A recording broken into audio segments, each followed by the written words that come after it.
Welcome to Weirdly Cozy. Today we will be traveling through space and time to hear about dinosaurs. So, sit back, relax, and with a wondering mind and a few sprinkles of sand, some sleep. And if you're not into sleeping, drink something caffeinated, like Slurb,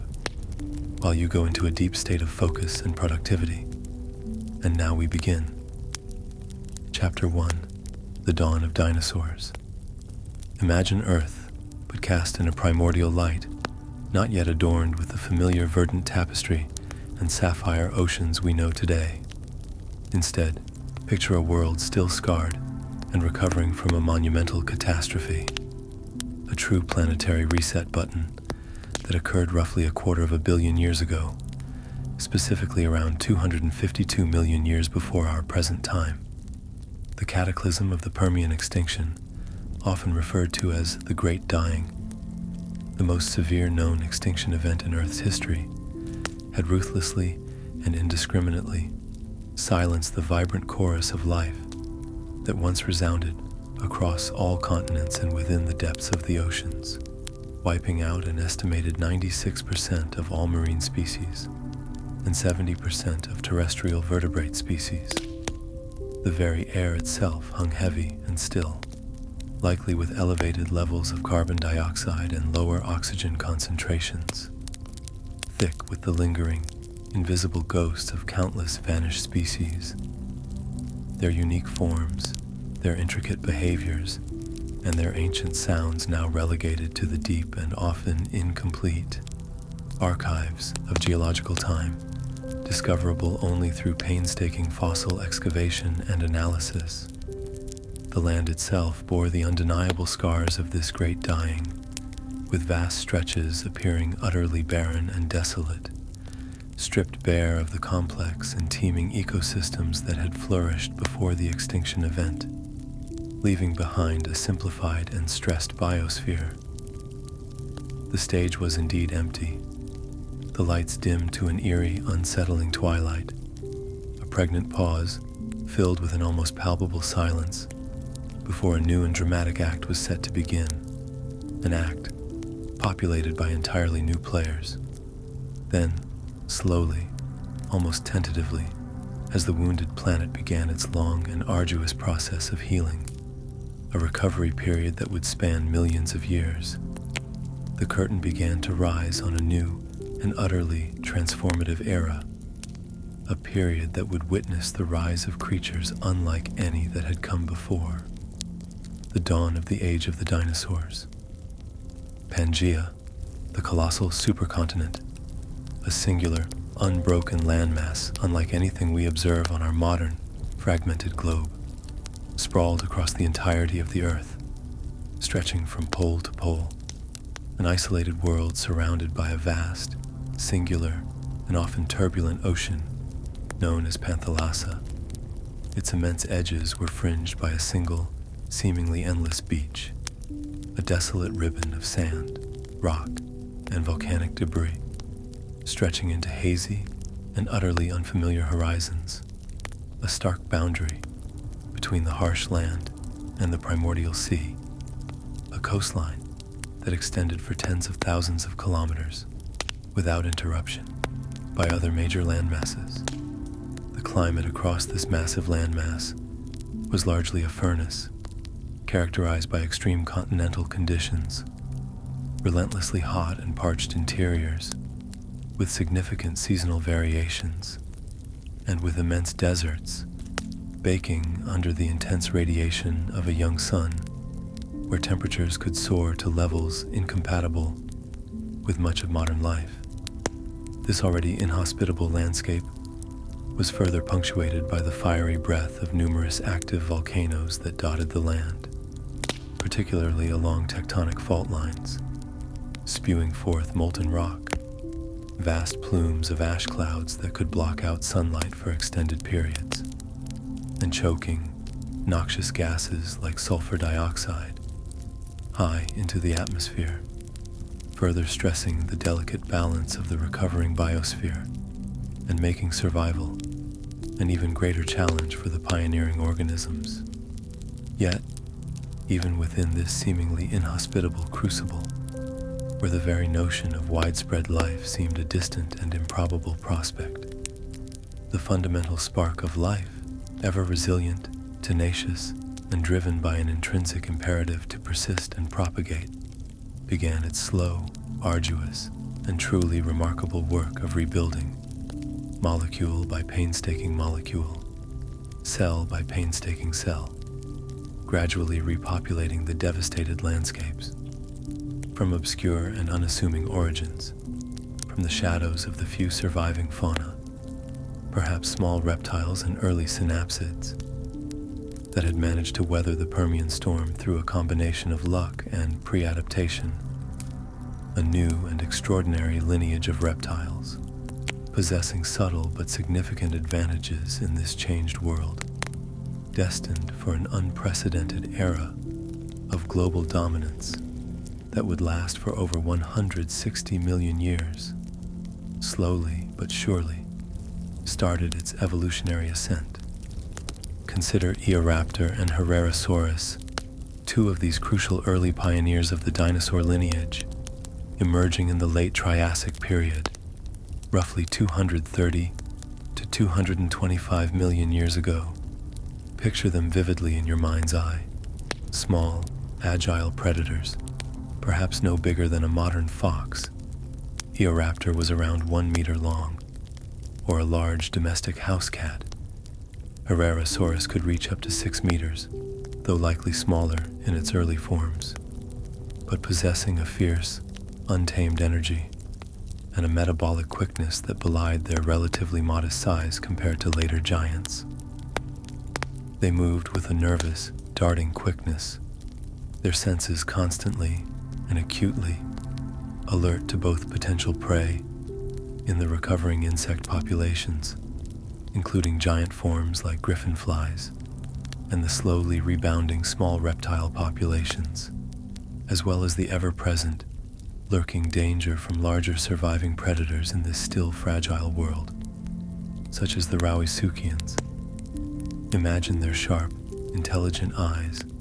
adapted for spotting movement in the sparse vegetation, diligently scanning the stark and often sparsely vegetated environment. Their lightweight bodies, likely weighing only a few kilograms in the case of Eoraptor, propelled by surprisingly powerful hind limbs, allowing for swift bursts of speed and agile maneuvering to chase down fast-moving insects or smaller, vulnerable reptiles that formed the base of their early diet, supplementing it perhaps with carrion. They possess the tenacious spirit of a raccoon that has just triumphantly deciphered the intricate and often frustrating mechanics of a tightly sealed garbage can lid, a primal, unwavering drive to survive against the odds in a recovering ecosystem, to hunt effectively in a challenging environment with limited resources, and to exploit every available ecological niche with a combination of cunning and determined efficiency. They weren't the colossal behemoths that would later come to define their dynasty, the multi-ton, long-necked sauropods like Brachiosaurus that would shake the very earth, or the colossal, bone-crushing theropods like Tyrannosaurus rex that would become apex predators of their time. But within their delicate, yet surprisingly strong, bones lay the foundational blueprint for unparalleled evolutionary success. The subtle but crucial anatomical innovations like their upright stance and digitigrade feet, and physiological innovations like improved respiratory efficiency that would eventually lead to the rise of giants and the diversification of the entire dinosaur clade. The plant life of this early dinosaur world mirrored the remarkable resilience and tenacity of the early animals, slowly re-establishing itself after the Permian devastation that had wiped out vast swaths of the global flora. Hardy conifers, ancient relatives resembling the primitive pines and cypresses we see today, but specifically adapted to the harsh and often arid conditions of Pangaea, stubbornly thrust their spiky, water-conserving needles towards the relentless and often scorching sun, minimizing water loss through their reduced leaf surface area. Stiff, jointed horsetails, living relics of an even earlier geological era, the Carboniferous period, stood like ancient botanical punctuation marks scattered across the landscape, their segmented, often silica-rich stalks reaching stiffly towards the sky, adapted to survive in poorly drained soils. Seed ferns, with their intricate fern-like foliage that reproduce not with delicate water-dependent spores, but with more resilient and environmentally resistant seeds, enclosed in protective structures, slowly began to recolonize parts of the recovering landscape, offering a more substantial and reliable food source for the emerging populations of herbivorous reptiles, providing higher caloric content than simpler spore-bearing plants. The delicate beauty and intricate reproductive structures of flowering plants, angiosperms, were still a distant evolutionary dream, over 100 million years in the future, not appearing until the late Jurassic and early Cretaceous periods, and the familiar sway of grasses, which would later come to dominate vast landscapes and support immense grazing herbivores in the Cenozoic era, was yet to grace the surface of the Earth, with their origins also much later in the Mesozoic. Instead, the dominant flora was a tough, unyielding green, characterized by gymnosperms, naked seed plants, adapted to conserve precious moisture and possessing a remarkable ability to endure the periodic falls of volcanic ash and the dry, scorching winds that relentlessly swept across the vast expanse of Pangaea. Their hardy structures and specialized metabolisms allowing them to survive in this challenging environment. Imagine the sharp, clean scent of resin emanating from the hardy conifers, filling the hot, dry air, mingling with the subtle rustling of their stiff, needle-like leaves in the ever-present breeze, a testament to their remarkable hardiness and their crucial role in the slowly recovering and restructuring ecosystems,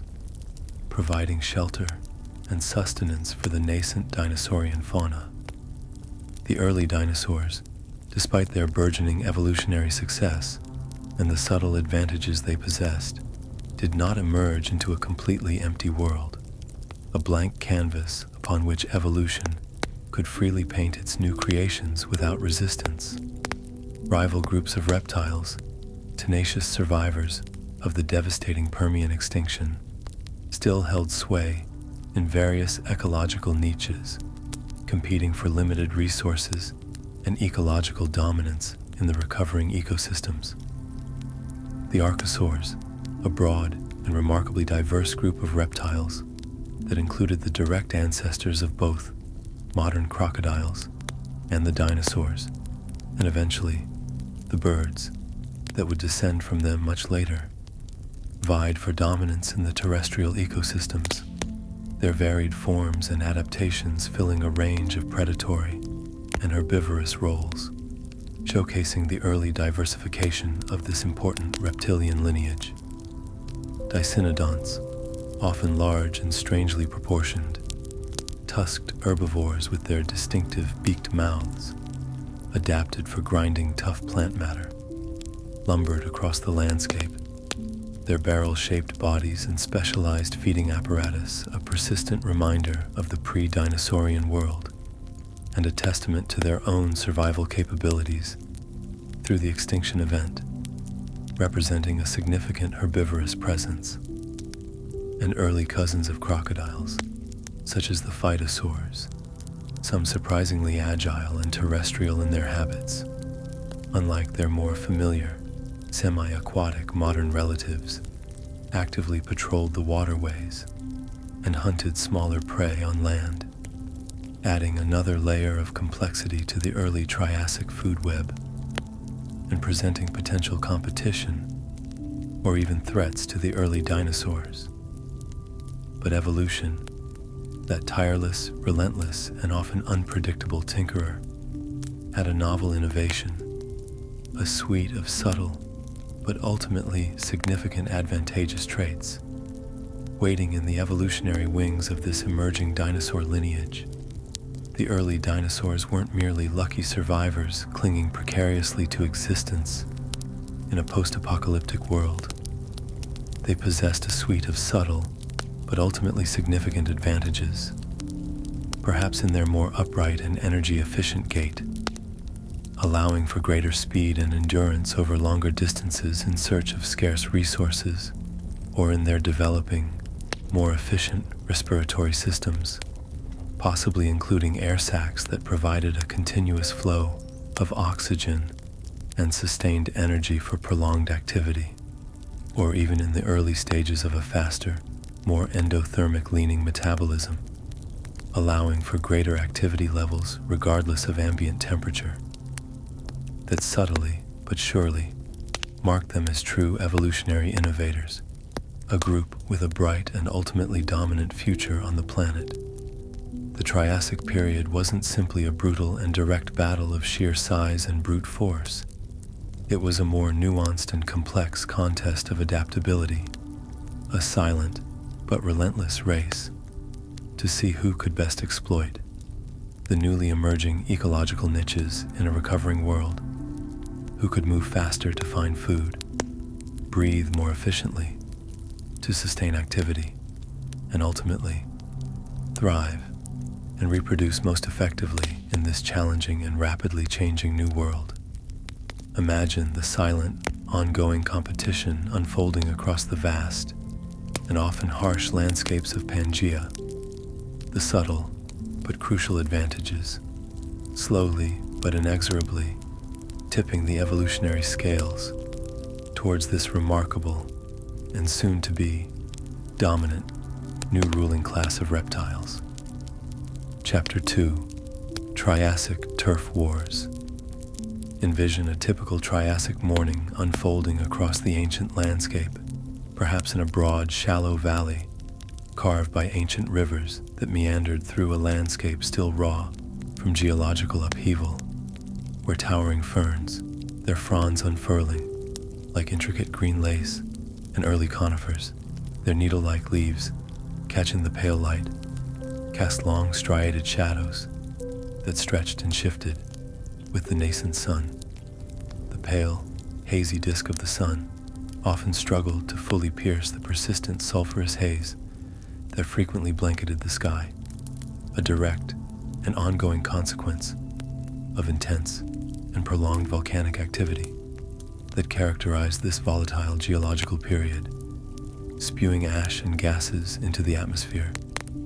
This filtered sunlight cast long, distorted shadows that stretched and danced across the rugged, uneven terrain, revealing a landscape still visibly recovering from the Permian extinction's devastating impact, with exposed rock faces scarred by erosion and sparse, struggling vegetation clinging to life in the mineral-rich soil. The air vibrated with the incessant, high-pitched drone of primitive insects, a buzzing and whirring chorus of giant mayflies, their delicate wings shimmering, and early forms of grasshoppers chirping their strident calls, a constant background hum to the more dramatic and often sudden sounds of the era, the sudden, panicked squeak of a small, unwary reptile, perhaps a lizard-like procolophonid, caught unaware by the swift lunge of a predator, the deep, guttural growl of a larger hunter, echoing in the humid distance, a chilling and ever-present reminder of the constant, moment-to-moment struggle for survival that defined nearly all aspects of life in this early age of the dinosaurs. This was the daily, often perilous soundtrack of the early Triassic neighborhood, a world where every sunrise brought not just the promise of warmth, but also the looming and ever-present threat of predation, the constant need to locate dwindling resources, and the imperative to find sustenance in a still recovering and often unforgiving ecosystem On one side of this ongoing evolutionary battleground, a dynamic arena where survival was paramount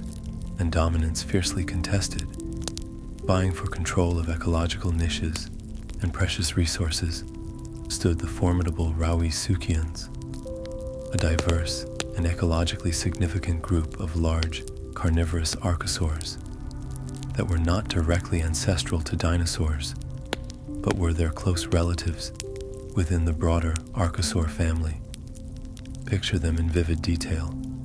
large, powerful crocodile relatives, some reaching lengths of several meters, that had evolved a more upright stance compared to their sprawling modern crocodile counterparts,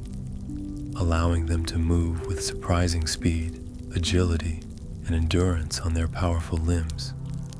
Some species even evolving a fully bipedal gait for short, rapid bursts of movement when pursuing prey. Some particularly large and successful species within this dominant group reach truly impressive sizes, growing long enough and possessing massively muscled jaws lined with formidable teeth, powerful enough to view a modern compact or even a smart car as a mere, easily digestible snack. Their imposing physical presence and predatory prowess making them the undisputed apex predators of many diverse Triassic ecosystems across Pangaea. They were the apex predators of their time, their long, heavily built jaws, lined with rows of sharp, serrated teeth, specifically designed for efficiently tearing through the tough hides and surprisingly resilient flesh of their diverse prey, which could include large, slow-moving herbivores like the Dicynodonts, with their horny beaks and tusks, and even the early, smaller, and more vulnerable dinosaurs that were just beginning to establish themselves in the landscape. Imagine their heavy, leathery footfalls shaking the very ground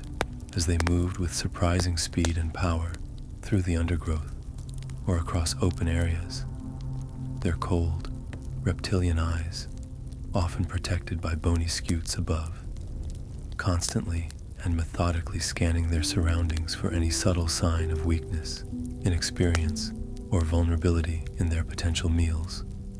their predatory instincts finely honed by countless generations of survival in a harsh and competitive world. Opposite them,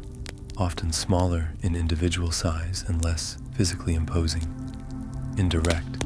head-to-head confrontations with the larger Rauisuchians, was a diverse but frequently outmatched collection of early dinosaurs, representing the crucial nascent stages of their remarkable evolutionary radiation and diversification.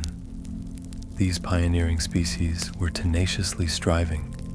to carve out their own ecological niches within these dangerous and predator-filled environments, to evolve and diversify in the face of constant pressure and the ever-present looming threat of predation from these larger, well-established predators,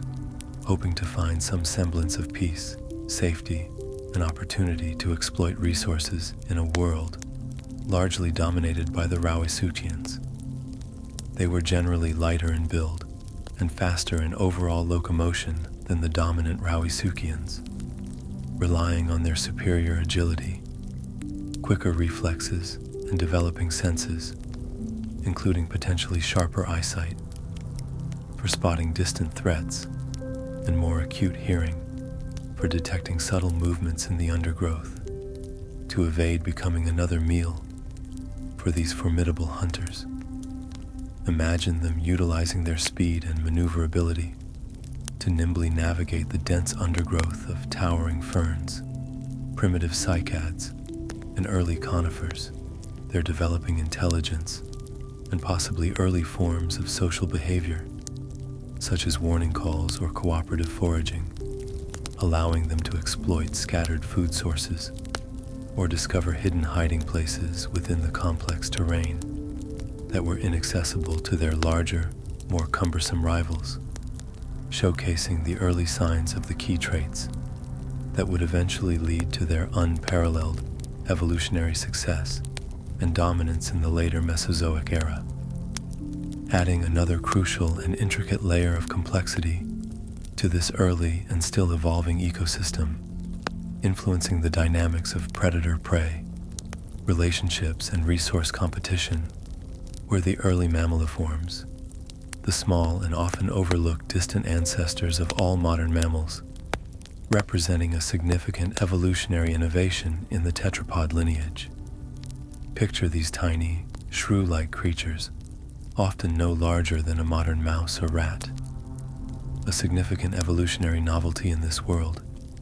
still largely dominated by reptiles as they were covered in a fine layer of insulating fur, a crucial trait that allowed for a higher metabolic rate, enabling more sustained activity levels, and potentially a shift towards nocturnal activity, allowing them to avoid the heat of the day and the many diurnal reptilian predators. They were largely creatures of the shadows, often nocturnal in their habits, their tiny hearts beating rapidly as they scurried through the dangerous world, constantly aware of the much larger predators around them that could easily end their fragile existence with a single snap of their jaws or a crushing footfall. Their primary survival strategy was remarkably simple,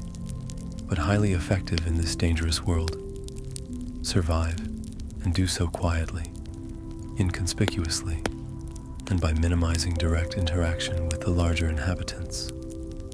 Most achieved this by seeking refuge in burrows dug beneath the soil, offering vital protection from both the harsh and fluctuating elements and the ever-present predators that roamed the surface, and by diligently avoiding any direct confrontation or even making eye contact with the larger, more menacing inhabitants of their shared world. Their small size, cryptic coloration, and secretive nature being their greatest assets in this reptilian-dominated landscape. Imagine them scurrying through the leaf litter and tangled undergrowth, their sensitive noses constantly twitching as they diligently searched for insects, worms, and scattered seeds under the relative safety and cover of darkness. Their high-pitched squeaks and subtle rustling movements, a constant, unseen presence in the Triassic undergrowth. And then there were the insects, a crucial and often overlooked component of this early terrestrial food web, forming a vital link in the delicate balance of the ecosystem and providing a significant food source for many of the early vertebrates. But these were not the delicate, often unnoticed insects of today. Instead, picture giants of their kind, relics of a time with different atmospheric conditions, potentially higher oxygen levels, allowing for larger body sizes. Dragonflies with impressive wingspans that rivaled the size of frisbees, like the giant griffin flies of the late Paleozoic that persisted into the Triassic, though their dominance was waning, buzzed through the humid, often stagnant air, their large, multifaceted eyes constantly scanning for smaller, less agile insects to prey upon. Beetles, heavily armored with thick, chitinous exoskeletons and remarkably robust in their build, could likely have qualified for a driver's license in terms of sheer size and apparent resilience, lumbering through the vegetation and feeding on decaying plant matter, playing a crucial role in decomposition. These colossal invertebrates, along with other large insects like giant cockroaches and early cicadas, formed the essential snack supply chain for the burgeoning vertebrate life, providing crucial and readily available sustenance for both the agile early dinosaurs, supplementing their diet with protein-rich insects, and the smaller, furtive mammaliforms, forming a significant portion of their nocturnal foraging activities. Imagine the constant buzzing, clicking, and rustling filling the humid air, the sudden flash of iridescent wings catching the dim sunlight, filtering through the volcanic haze, creating a vibrant, if somewhat unsettling and primeval, soundscape of the Triassic world. The Triassic was undeniably messy, a brutal and unforgiving arena where survival was a daily, moment-to-moment struggle. For all its diverse inhabitants, a constant negotiation with the harsh realities of a recovering planet. It was the ultimate testing ground for evolution, a high-stakes competition played out across vast landscapes, where only the most adaptable in their behavior and physiology, the quickest in both mind and body to react to threats and opportunities, and the most resourceful in finding increasingly scarce food and avoiding the ever-present danger of predation, would ultimately endure and successfully pass on their crucial genes to the next generation, shaping the future of life on Earth. And it was here, amidst the constant chaos of a recovering world, still subject to geological instability and the ever-present threat of predation from well-established and formidable predators like the Rauisuchians, that the early dinosaurs, through a crucial combination of sheer tenacity, subtle but significant evolutionary innovation in their upright locomotion, more efficient respiratory systems, and perhaps even early forms of social learning and behavioral adaptation to their challenging environment, began to not just barely survive in the ecological margins, but to actually thrive, slowly but surely, gaining a crucial foothold in this challenging world, passing this critical early test of survival with flying colors, colors that would eventually adorn the intricate structures of feathers in their later descendants, a future testament to their enduring and remarkable evolutionary success that would ultimately lead to their unparalleled global dominance in the subsequent, more verdant Jurassic and Cretaceous periods. Chapter 3: Jurassic Party Time. Fast forward millions of years across the vast and almost incomprehensible expanse of geological time, a truly immense duration that witnessed significant continental drift as Pangaea continued its slow fragmentation, leading to the formation of new ocean basins and the further separation of land masses and profound evolutionary changes that reshaped the very fabric of life on Earth. The Triassic's tense, often brutal drama, a period of ecological recovery and early evolutionary experimentation following the Permian extinction, gradually gives way to something altogether more spectacular in its burgeoning biodiversity, more vibrant in its ecological richness with the establishment of more complex food webs, and more cinematic in its sheer scale and breathtaking grandeur, a true prehistoric epic unfolding. Welcome to the Jurassic period, spanning roughly from 201 to 145 million years ago, a pivotal epoch that followed the Triassic-Jurassic extinction event and marked a true turning point in the history of life on Earth, a time when dinosaurs truly began their reign in earnest, diversifying into a remarkable array of forms and sizes, and establishing their dominance across terrestrial ecosystems. Volcanoes, a constant geological feature associated with the ongoing breakup of Pangaea along major fault lines, still grumbled and occasionally erupted, spewing ash, lava flows that sculpted the landscape, and various gases into the atmosphere, a potent reminder of the planet's ever-dynamic and sometimes violently transformative geological nature, shaping local landscapes and influencing regional and even global atmospheric conditions and climate patterns. But now, the overall landscape had undergone a breathtaking and dramatic transformation from the drier, more uniform Triassic world,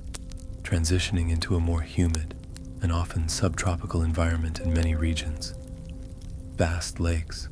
some immense inland seas that formed in rift valleys, created by the continental breakup, shimmered under a warmer, more consistent sun, reflecting skies that were no longer perpetually choked with volcanic ash, allowing for more consistent and intense sunlight to reach the surface and fuel an unprecedented explosion of plant growth and primary productivity. Lush, verdant forests of towering ferns, some reaching heights comparable to modern trees and forming dense canopies. Ancient cycads with their distinctive palm-like fronds providing a different type of foliage, and towering conifers, the ancestors of modern pines, redwoods, and other cone-bearing trees, carpeted the continents, creating vast and complex habitats. These landmasses were now beginning their slow, inexorable drift apart, the early stages of the breakup of Pangaea, creating extensive new coastlines, inland waterways, and geographically isolated regions,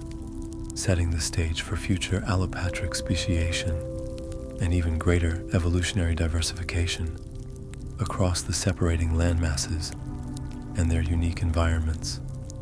Life had exploded in a riot of color, though perhaps not in the way we imagine modern flowers, form, and sheer, awe-inspiring scale, a testament to millions of years of evolution and adaptation in a more stable and resource-rich environment, a true Mesozoic flourishing that laid the foundation for the even more diverse Cretaceous world to come. Enter the truly colossal sauropods, the undisputed champions of terrestrial gigantism, and the largest land animals to ever walk the earth. Their immense size, almost defying comprehension. Picture them in your mind's eye. Gigantic, long-necked herbivorous dinosaurs, some species like Argentinosaurus potentially exceeding the length of blue whales, their massive multi-ton bodies moving with a stately, almost languid grace across the landscape, their sheer size providing a formidable natural defense against the majority of contemporary predators, who would likely think twice before attacking such a massive and powerful creature. Brachiosaurus, with its incredibly long giraffe-like neck reaching high, perhaps over 13 meters or more, into the upper canopies of the tallest trees, allowing it to access food sources, primarily the nutritious needles of high-growing conifers and the tough leaves of cycads, unavailable to other, shorter herbivores, moved through the dense forests like a polite, slow-moving cruise ship, calmly and methodically devouring tons of foliage. Estimates suggest they may have consumed hundreds of kilograms of plant matter daily, each and every day to fuel its immense bulk and maintain its energy requirements, its complex and highly efficient digestive system working continuously to process the vast quantities of relatively low-calorie plant material. Apatosaurus, equally immense in its overall body mass, though with a more horizontal neck posture, allowing it to graze on lower vegetation, possessed a thick, powerful tail, a truly formidable and muscular appendage, composed of dozens of articulated vertebrae that could be wielded like a whip of pure, earth-shaking disrespect, capable of generating sonic booms with a swift flick and inflicting potentially lethal blows against any unwary or foolish predator bold enough to attack its vulnerable hindquarters or its young. These gentle giants, seemingly immune to most threats due to their sheer, overwhelming size, a natural deterrent to even the most ambitious and largest carnivores of the Jurassic, ruled the Jurassic by virtue of being simply too big to easily fail, their immense forms and voracious appetites fundamentally shaping the very ecosystems they inhabited, influencing plant distribution through selective browsing and creating well-trodden pathways through the dense vegetation, impacting the movement of other animals. Imagine the very earth trembling with the slow, deliberate rhythm of their enormous, pillar-like legs, each massive step leaving deep and lasting impressions in the soft Jurassic soil. The rustling and snapping of branches, high in the treetops as they browsed with their peg-like teeth, their long necks swaying like mobile cranes, surveying the landscape, their presence a constant, awe-inspiring feature of the Jurassic world, a living testament to the incredible power and evolutionary success of herbivorous gigantism in a resource-rich environment. Meanwhile, a new and formidable type of predator, more agile, faster, and perhaps possessing a higher degree of predatory intelligence than the often slower and more heavily built raccoon-like of the Triassic period,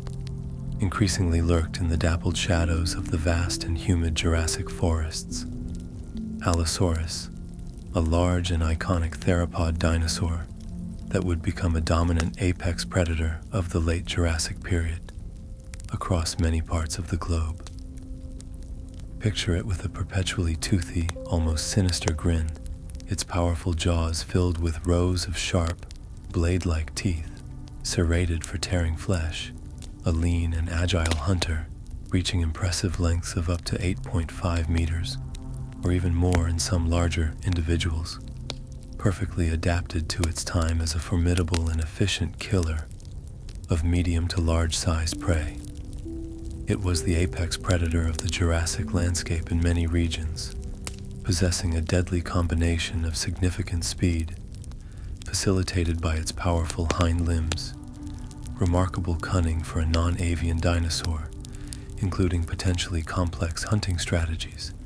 and a predatory intelligence that likely allowed it to hunt effectively,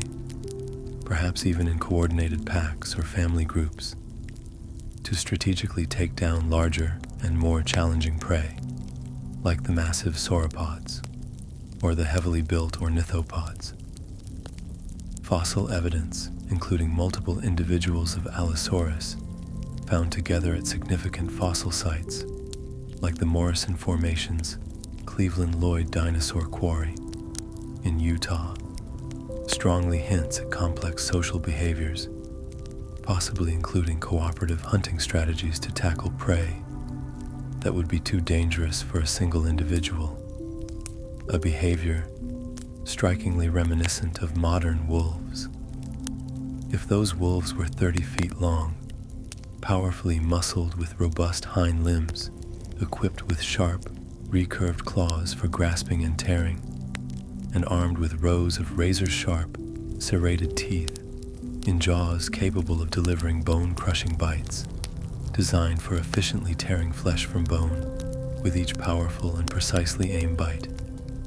Imagine the palpable tension hanging in the humid Jurassic air,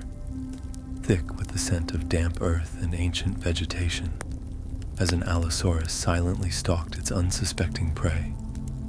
perhaps a smaller, herbivorous ornithopod like Camptosaurus, or even a young and vulnerable sauropod, venturing away from its protective herd. Through the dense undergrowth of towering ferns and stiff horsetails, its powerful, three-clawed legs propelling its streamlined body forward in swift, terrifying bursts of speed. Its keen senses, including forward-facing eyes, providing binocular vision for depth perception, and a highly sensitive sense of smell for detecting prey from a distance, constantly analyzing the complex environment for any subtle sign of weakness, injury, or vulnerability in its potential quarry, its every movement a testament to its evolutionary perfection as a Jurassic hunter. The skies above, once relatively empty of large vertebrates in the Triassic, were no longer silent, empty expanses, but were increasingly filled with the fascinating and diverse forms of pterosaurs, those remarkable leathery winged reptiles that had evolved the power of flight independently of both birds and bats. Pterosaurs now filled the Jurassic air with their increasingly varied presence, evolving into numerous forms and sizes, each adapted for different aerial lifestyles and ecological niches. Imagine Rhamphorhynchus, an earlier and more basal pterosaur, characterized by its long, stiff tail, ending in a distinctive diamond-shaped or vein-like structure, likely used for stability and precise maneuvering during flight, and its long jaws filled with forward-pointing, needle-like teeth, perfectly adapted for snatching slippery fish and other small aquatic creatures from the surface of lakes and rivers, zipping and darting through the air with surprising speed and agility. Contrast this with Pterodactylus, a later Jurassic form belonging to the more advanced pterodactyloid group, characterized by its shorter tail, its more elongated wing-supporting finger, and its lighter overall build, often possessing a long, slender neck and a frequently toothless beak, suggesting a more diverse diet that might have included insects caught on the wing or small terrestrial prey captured with its beak-like jaws. Their calls, a diverse series of squawks, cries, and perhaps even more complex vocalizations used for communication within their often large nesting colonies or during territorial disputes, echoed through the Jurassic landscape, sounding almost like prehistoric seagulls, albeit often much larger in size with wingspans ranging from that of a modern sparrow to that of a small airplane, wearing bizarre and often ornate giant, bony hats formed by elaborate cranial crests in some species, possibly used for display or species recognition, and navigating the complex air currents with surprising agility and grace. Some pterosaur species nested precariously in large and densely packed colonies on high, inaccessible cliffs and rocky outcrops, providing a degree of safety from the many terrestrial predators that roamed the forest floor below, while others swooped down in dramatic, breathtaking dives over shimmering lakes and winding rivers to snatch fish and other aquatic creatures with remarkable precision and efficiency. Their aerial mastery, a testament to millions of years of evolutionary adaptation to powered flight in the Mesozoic skies. They were the very embodiment of early aerodynamic adaptation in the Mesozoic skies, graceful and elegant in flight, yet often somewhat ungainly and awkward when forced to move on the ground, using their four limbs in a semi-erect or sprawling posture. Beneath the waves of the Jurassic seas, a whole other realm of terrifying and often gigantic marine predators thrived, creatures that could easily fuel the most vivid and primal nightmares for any seafaring creature, ruling an underwater world teeming with a diverse array of marine life, including fish, squid-like belemnites, and other marine reptiles. Pliosaurs, a group of short-necked plesiosaurs characterized by their massive, often crocodile-like heads and incredibly powerful jaws, like the infamous and colossal Liopleurodon, which may have reached truly immense lengths of over 10 meters and possessed a bite force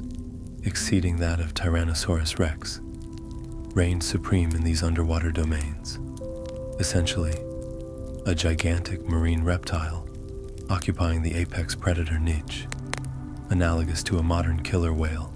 in its ecological role, but with an even more pronounced and aggressive predatory attitude, its massive jaws lined with enormous interlocking teeth, some exceeding a foot in length, perfectly adapted for seizing and crushing the bones of even the largest marine prey,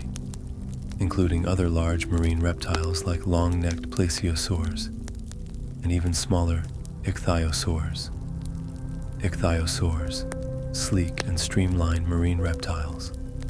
that had convergently evolved to resemble modern dolphins and porpoises in their hydrodynamic body, shape, and efficient swimming style, propelled by powerful tail flukes, darted through the water with incredible speed and agility. Their large eyes, some of the largest known in any animal that has ever lived, perfectly adapted to hunting fish and squid, in the varying light conditions of the ocean depths, allowing them to be effective predators in both well-lit surface waters and darker, deeper zones. Everywhere you looked, in every conceivable ecological niche, on the land covered in lush vegetation, in the skies filled with gliding and soaring pterosaurs, and in the seas teeming with marine reptiles, life in the Jurassic was a constant, dramatic cycle of predation, of eating and being eaten, a fundamental driving force of evolution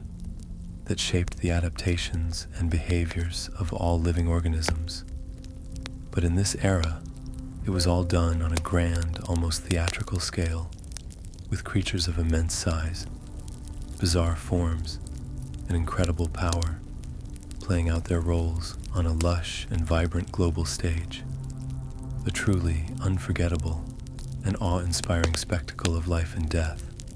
playing out across an epic stage that has captivated our imaginations and fueled scientific inquiry for generations. The Jurassic was undeniably the golden age of big predators, big prey, and big, unforgettable drama that has captivated our imaginations for generations, a testament to the incredible power and diversity of life on Earth during this remarkable period in our planet's history. Chapter 4, Jurassic Daily Life. But the Jurassic wasn't solely defined by the earth-shattering roars of territorial disputes echoing through the ancient forests, the dramatic and often brutal hunts of apex predators playing out in desperate chases, and the split-second struggles for survival against colossal and ever-present threats that loomed large over the landscape, beneath the grand, often violent spectacle that so readily captures our modern imaginations. Jurassic life also possessed its own quieter, more subtle rhythms, its own intricate daily routines, and nuanced social interactions that, when carefully pieced together from fossil evidence and informed speculation, paint a far more complete, richer, and ultimately more fascinating picture of this ancient and vibrant world, a world teeming with life beyond the dramatic clashes of giants. Consider the smaller, often overlooked moments, the subtle behaviors and interactions between individuals and species that ensured the continuation of dinosaurian lineages and maintained the delicate balance of the complex Jurassic ecosystem.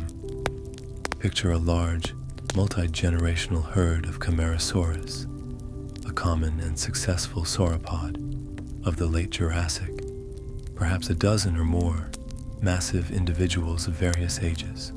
from lumbering, fully grown adults, whose immense size dwarfed even large predators, to smaller, still growing juveniles, their growth a slow and steady process spanning decades, spending their long Jurassic day in the slow, deliberate, and essential act of grazing on the abundant,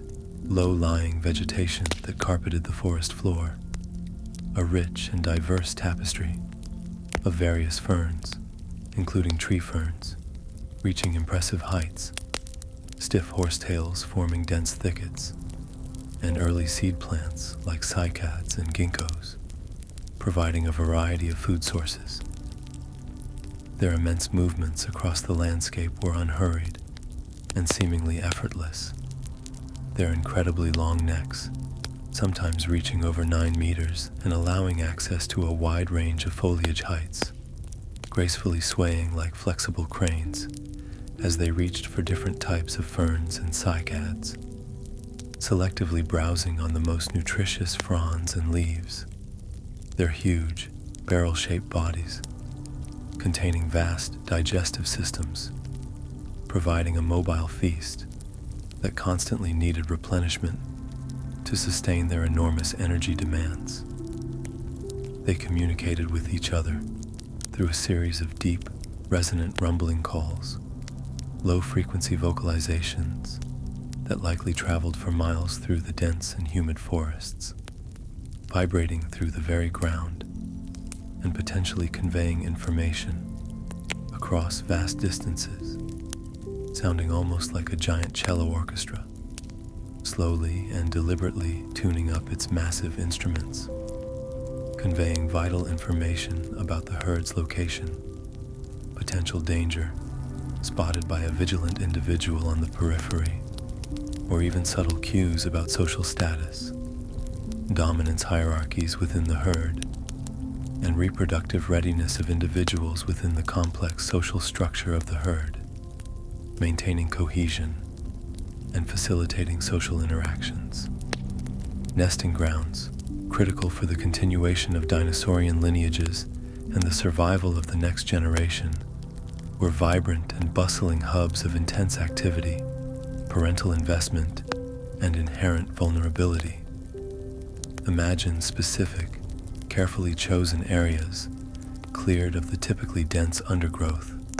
perhaps in sunny, well-drained locations, near reliable water sources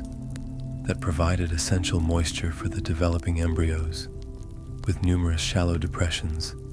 meticulously scraped into the soft earth by the expectant mothers, forming rudimentary nests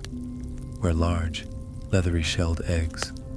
often the size of cantaloupes, or even larger in some of the giant sauropods, were carefully and systematically arranged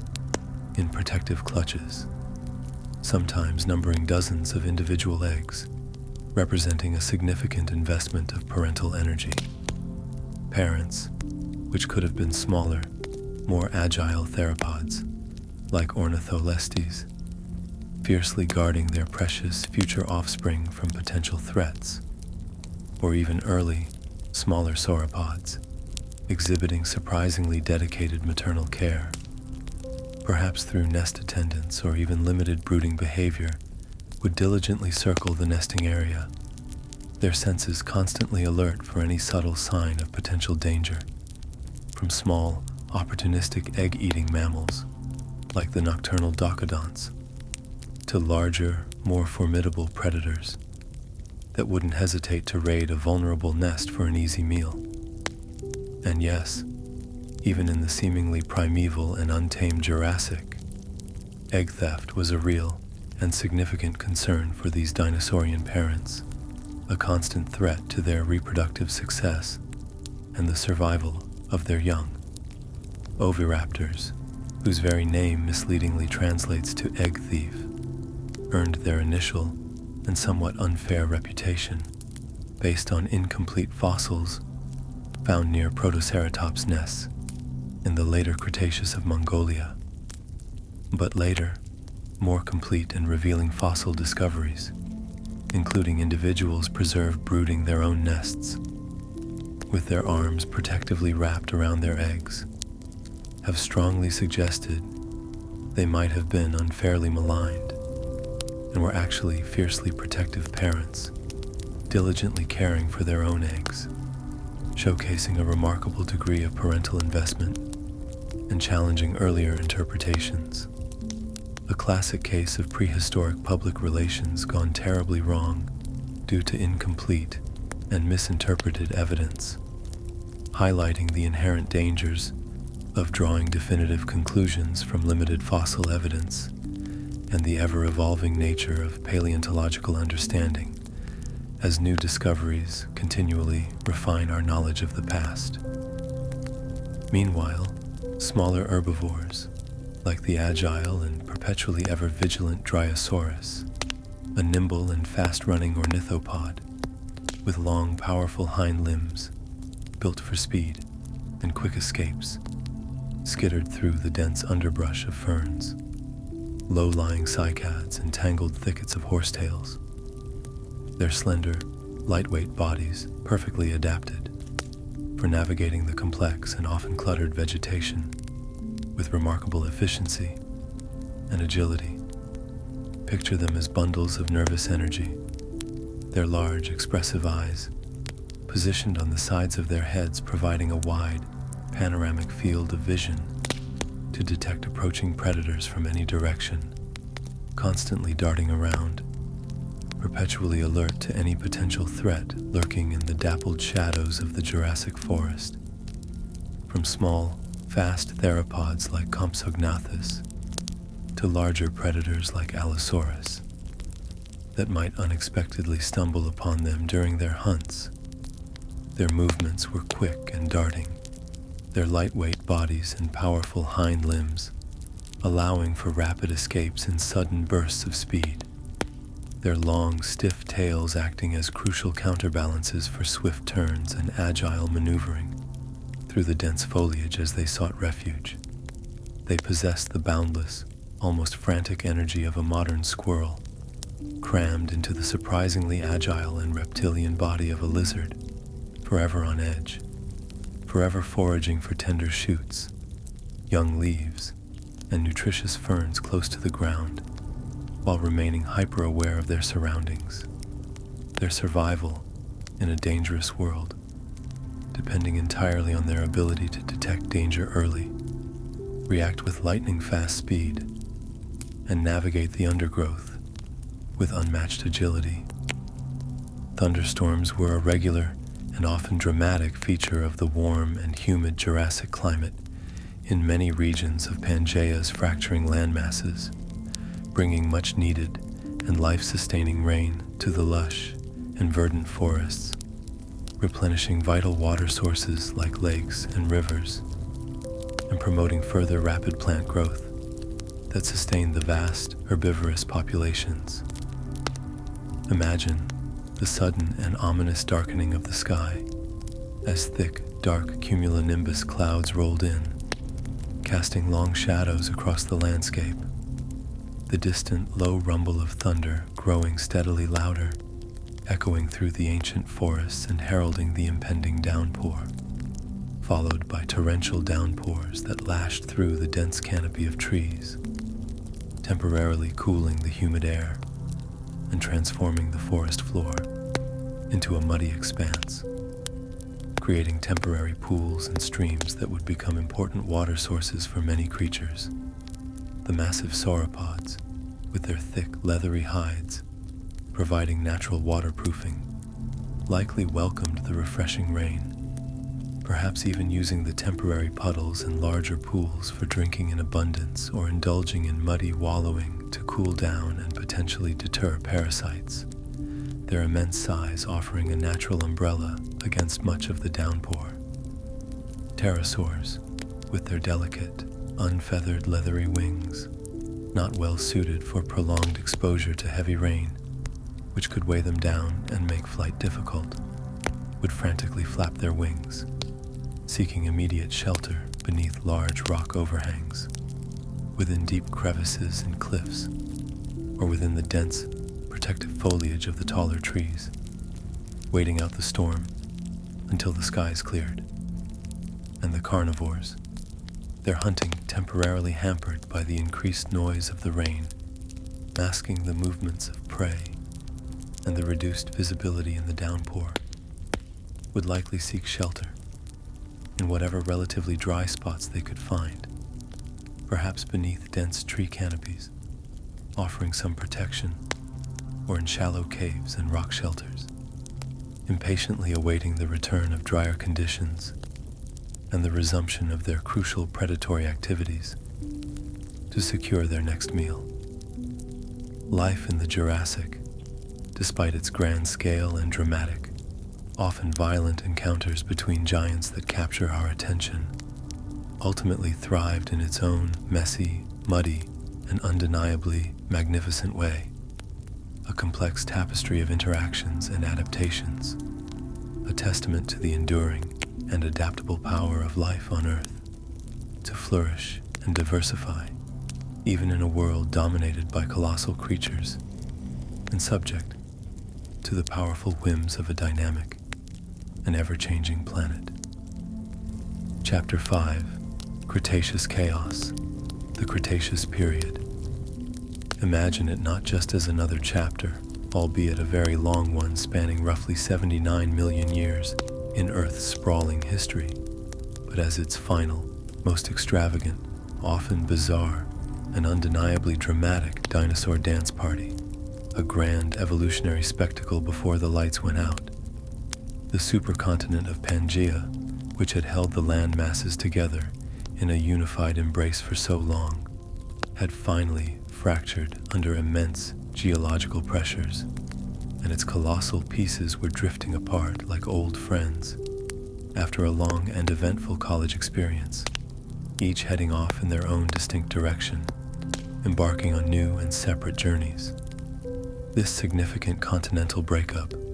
created a fascinating and increasingly complex mosaic of islands, peninsulas, and increasingly isolated landmasses, separated by widening oceans and new seaways, leading to the development of distinct and often highly localized regional climates, ranging from warm and subtropical to surprisingly temperate and even cool, and the formation of evolutionary echo chambers on these isolated landmasses, where unique and often highly specialized species of dinosaurs and other creatures flourished in relative isolation, free from competition or predation by their mainland relatives, leading to an unprecedented explosion of bizarre and wonderfully strange forms that pushed the boundaries of evolutionary possibility. This was the remarkable and often bewildering era when dinosaurs seemingly abandoned any remaining pretense of evolutionary subtlety and went from being merely large and impressive, a characteristic they had already mastered, to utterly ludicrous and often wonderfully, almost cartoonishly strange in their anatomical adaptations and ecological roles. Evolution, it seemed, threw the conventional rulebook out the window, embracing a period of rampant experimentation and wholeheartedly indulging in the bizarre and the experimental, leading to some truly unforgettable and often perplexing creatures. Take Tyrannosaurus rex, the undisputed icon and arguably the most famous dinosaur of all time. Picture it not just as a big scary predator, a simple engine of destruction, but as a literal bite force legend, its massive, heavily muscled jaws, powered by incredibly robust skull structures and powerful jaw adductor muscles, capable of exerting a crushing pressure, estimated to be among the strongest of any terrestrial animal, allowing it to chomp through solid bone of even heavily armored prey, as easily as we might bite into a crispy tortilla chip, leaving behind telltale signs of its feeding prowess on fossilized remains. Its teeth weren't just sharp, like those of earlier theropods. They were the size and shape of bananas, thick and surprisingly robust, deeply rooted in its powerful jaws and serrated like steak knives, specifically designed for maximum crushing power, to shatter bone and tearing efficiency, to rip through the tough hides and musculature of its large prey. Its hind legs were powerful pillars of dense muscle, built not just for supporting its immense weight, but also for delivering explosive bursts of speed over short distances to chase down fleeing prey, and for unwavering stability when delivering a killing bite with its massive jaws. And its arms, still, inexplicably and hilariously, remained weirdly tiny and seemingly disproportionate in relation to its massive body, their exact function remaining a subject of ongoing scientific debate, perhaps used for balance, grasping during mating, or even assisting in getting up from a prone position. Perhaps, in a moment of quiet contemplation, the T-Rex might have pondered the sheer impracticality of its comically undersized forelimbs while attempting to perform a very small, very awkward hug to an equally perplexed smaller theropod, a truly bizarre image of a multi-ton apex predator grappling with the limitations of its evolutionary baggage. Meanwhile, lumbering across the increasingly open, grassless plains and more diverse landscapes, though true grasses, in their modern dominance, were still evolving and diversifying in the late Cretaceous, was Triceratops, an iconic ceratopsian dinosaur, instantly recognizable by its massive, ornate bony frill, a broad shield of bone extending from the back of its skull, and its 3 formidable sharp horns, 2 long brow horns above its eyes, often exceeding a meter in length, and a shorter, but equally dangerous, nose horn situated above its nostrils. Picture it strutting through its established territory, as if it rightfully owned the place, having diligently paid its prehistoric rent on time through its ecological role as a major herbivore. Its impressive frill likely served multiple vital purposes beyond mere ornamentation, providing crucial and substantial defense against the attacks of large predators, like the ever-present T-Rex, acting as a large surface area for regulating its massive body temperature in the often warm Cretaceous heat, dissipating excess heat, or absorbing warmth as needed, and perhaps even serving as a flamboyant and colorful display, possibly flushed with blood, to attract mates and establish dominance within its herds, showcasing its health and vigor. Its 3 sharp horns were undoubtedly frontline combat weaponry, capable of inflicting serious and potentially fatal damage to attacking predators, used for goring and defense. Fossilized discoveries revealing dramatic and often violent face-offs between Tyrannosaurus rex and Triceratops, complete with clear bite marks on frills and horn punctures on skeletal remains, clearly show that both were worthy and incredibly dangerous contenders in their shared ancient ecosystem, locked in an epic and potentially lethal clash between an armored rhino from hell and a monstrous bipedal landshark, each a formidable force to be reckoned with. And then there were the Hadrosaurs, the incredibly diverse and remarkably numerous duck-billed dinosaurs, a dominant group of herbivorous ornithopods that thrived throughout the Cretaceous period. Picture them as the veritable backbone of the Cretaceous commute, the most common large herbivores populating the diverse landscapes, from coastal plains to inland forests. They roamed in large, often vast herds, their movements across the land, sometimes in seasonal migrations, synchronized as they migrated in search of fresh vegetation to sustain their large numbers, their calls a constant and often loud chorus of honking, bellowing, and even trumpeting sounds that filled the Cretaceous air, creating a unique and pervasive soundscape. What made them truly bizarre and endlessly fascinating was their elaborate and often outlandish headgear. Some species sported crests, shaped like hollow tubes that likely amplified their vocalizations, creating unique and far-reaching calls. Others had flat, spoon-like crests of unknown but potentially social or display function, and still others possessed bizarre, bony structures shaped like giant, backward-pointing question marks, or even helmet-like protrusions, each species seemingly sporting a unique cranial adornment.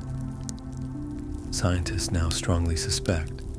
based on fossil evidence and acoustic modeling, that these bizarre cranial ornaments played a crucial role in complex, intraspecific communication, perhaps allowing different species within the Hadrosauridae family to recognize each other visually and acoustically, amplifying their calls across long distances through resonating chambers, or even creating unique and species-specific vocalizations that conveyed information about mating status, social hierarchies, and potential danger within the herd. Imagine them honking and bellowing in complex, low-frequency harmonies, conveying intricate information about danger, location of food resources, or social status through a symphony of strange, kazoo-like or trombone-like noises echoing across the vast Cretaceous plains and through the dense forests, lumbering low to the ground, resembling living fortresses on 4 legs, were the ankylosaurs, a group of heavily armored, quadrupedal dinosaurs, built like angry, mobile coffee tables, or perhaps even more accurately described as prehistoric tanks. Their entire dorsal surface, from their broad, flattened head down to the tip of their tail, was covered in thick, interlocking plates of bone called osteoderms, embedded in their leathery skin, forming an almost impenetrable defense against the teeth and claws of most predators, a truly formidable suit of natural armor. And then, there was their most distinctive and formidable weapon, their tail, a massive, bony club at the end, composed of fused vertebrae and dense bone, capable of delivering bone-shattering blows with surprising force, momentum, and accuracy when swung by powerful tail muscles. Imagine a hungry and perhaps overconfident predator making the decidedly unwise decision to attack an ankylosaur, attempting to flip it over or bite its vulnerable underbelly, only to be met with a swift, devastating, and potentially lethal swing of that heavily ossified tail, instantly regretting its life choices, as bones cracked upon impact and vital internal organs were likely pulverized by the sheer force of the blow. And yes, dinosaurs, in their incredible and ever-increasing variety, were truly everywhere across the globe during the Cretaceous period, having diversified into an astonishing array of ecological niches and inhabiting a wide range of environments, from the warm, subtropical coasts of what is now North America, teeming with a rich biodiversity of dinosaurs, marine reptiles, and early flowering plants, to the surprisingly chilly, conifer-dominated forests of Antarctica, where evidence of polar dinosaurs adapted to long periods of darkness and cooler temperatures has been found. They had adapted to an astonishingly wide range of environments and climatic conditions. Some species, inhabiting the higher latitudes and colder regions, evolved thick layers of insulating feathers, not for flight, but to retain precious body heat in the near-freezing temperatures and seasonal darkness. Others took to the trees, developing specialized claws for gripping bark and more lightweight bodies for arboreal life, exploiting food resources in the forest canopy. Some species may have even undertaken long, seasonal migrations across vast distances between continents or within them, traversing challenging terrains to find reliable food sources that varied with the seasons, or to avoid harsh weather conditions and the migratory movements of large predators, the prehistoric equivalent of marathon runners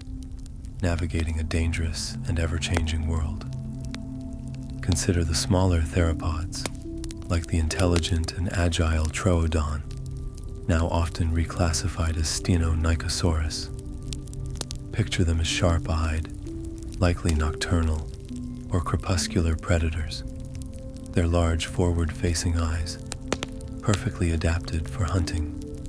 under the soft glow of a Cretaceous moon or during twilight hours. They possessed relatively large brains for their body size compared to many other non-avian dinosaurs,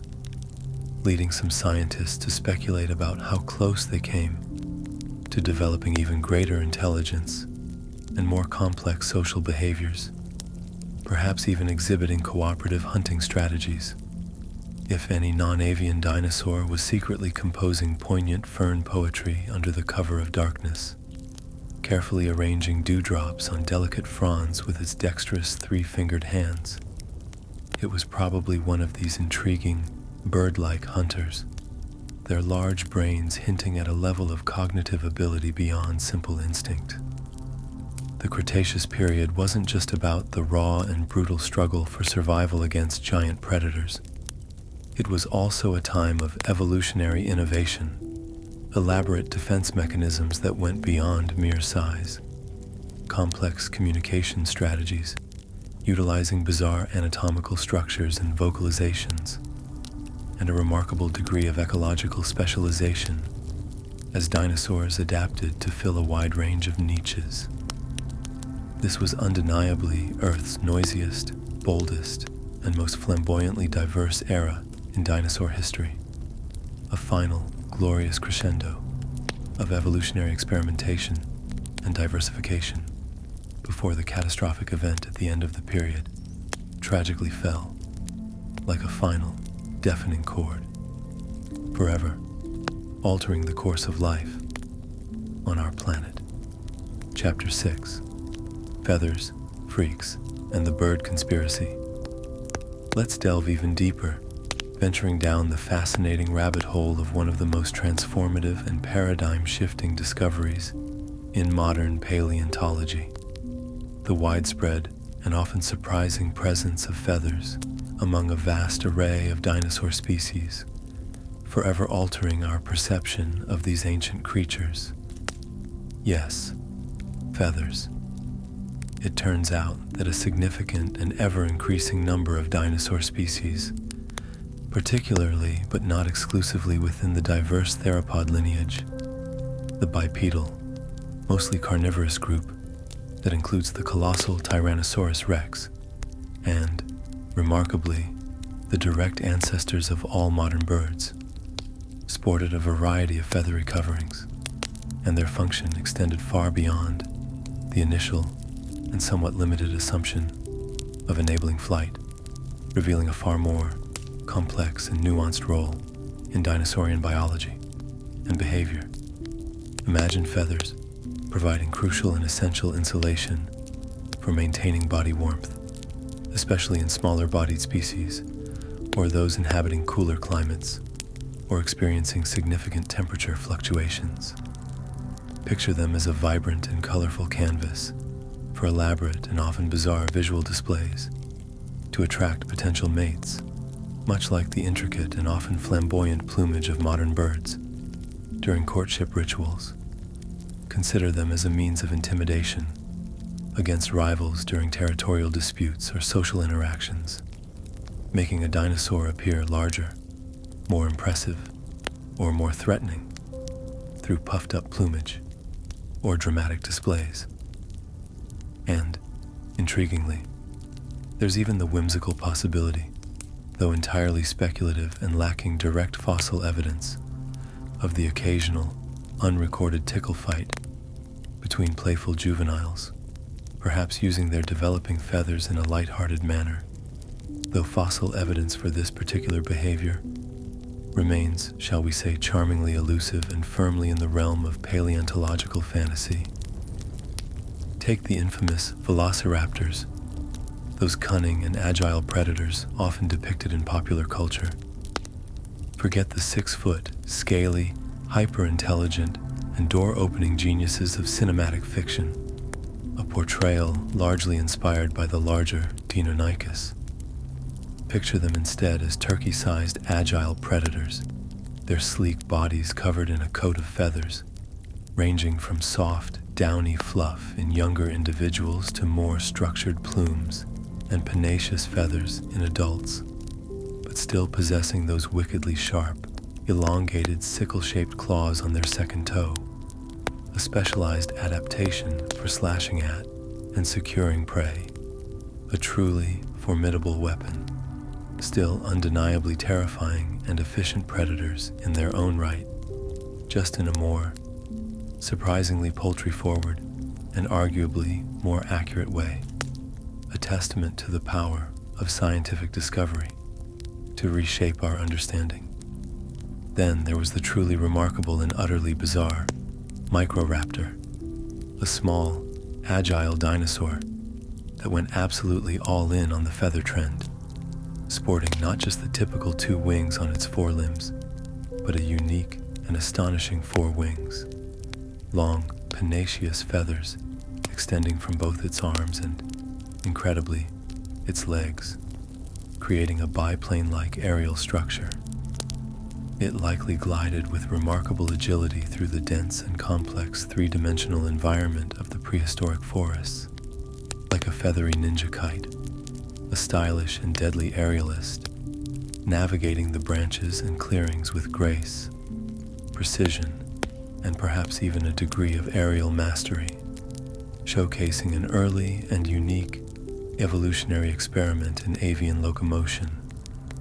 Consider Eoraptors, a fascinating and significant example of a large theropod dinosaur, a distant early relative of the massive Tyrannosaurus rex, that possessed a clear and extensive feathery coat. Picture a smaller, earlier apex predator, still a formidable behemoth, reaching several meters in length, but covered in a thick, fluffy coat of protofeathers, simple, hair-like filaments providing insulation. Likely an adaptation to the cooler climates it inhabited in what is now northeastern China during the early Cretaceous period. It was the winter edition of apex predators, a fuzzy, formidable, and undeniably imposing behemoth, demonstrating that even large carnivores could benefit from a feathery covering in certain environmental conditions. But feathers weren't just the exclusive and stylish domain of the cool, often carnivorous kids on the dinosaurian block. Even some herbivorous dinosaurs, particularly smaller or juvenile individuals, showed tantalizing and increasingly compelling fossil evidence of filamentous structures, protofeathers, simple, hair-like filaments that may have served various functions, including helping to keep young, vulnerable individuals warm before they grew larger and developed more robust thermoregulation, or potentially serving as visual signals of age, social status, or even species recognition within the large and complex social structures of herbivorous herds. Prehistoric fashion wasn't just a matter of aesthetics or looking impressive. It was often a crucial survival tactic, significantly influencing thermoregulation in diverse climates, providing effective camouflage against predators or for ambushing prey, and facilitating complex social signaling within dinosaurian communities. Imagine feathers conveying a rich and complex wealth of crucial information within dinosaur societies, a visual language predating our own. Bright, vibrant colors, perhaps achieved through pigments similar to those found in the feathers of modern birds, could have served as irresistible beacons to potential mates, signaling health, genetic fitness, and reproductive availability. Muted, earthy tones and intricate patterns, on the other hand, could have provided excellent and crucial camouflage, allowing predators to effectively ambush unsuspecting prey in the dense undergrowth, or allowing smaller, more vulnerable herbivores to blend seamlessly into their surroundings, evading detection by keen-eyed predators. It was a world where camouflage met couture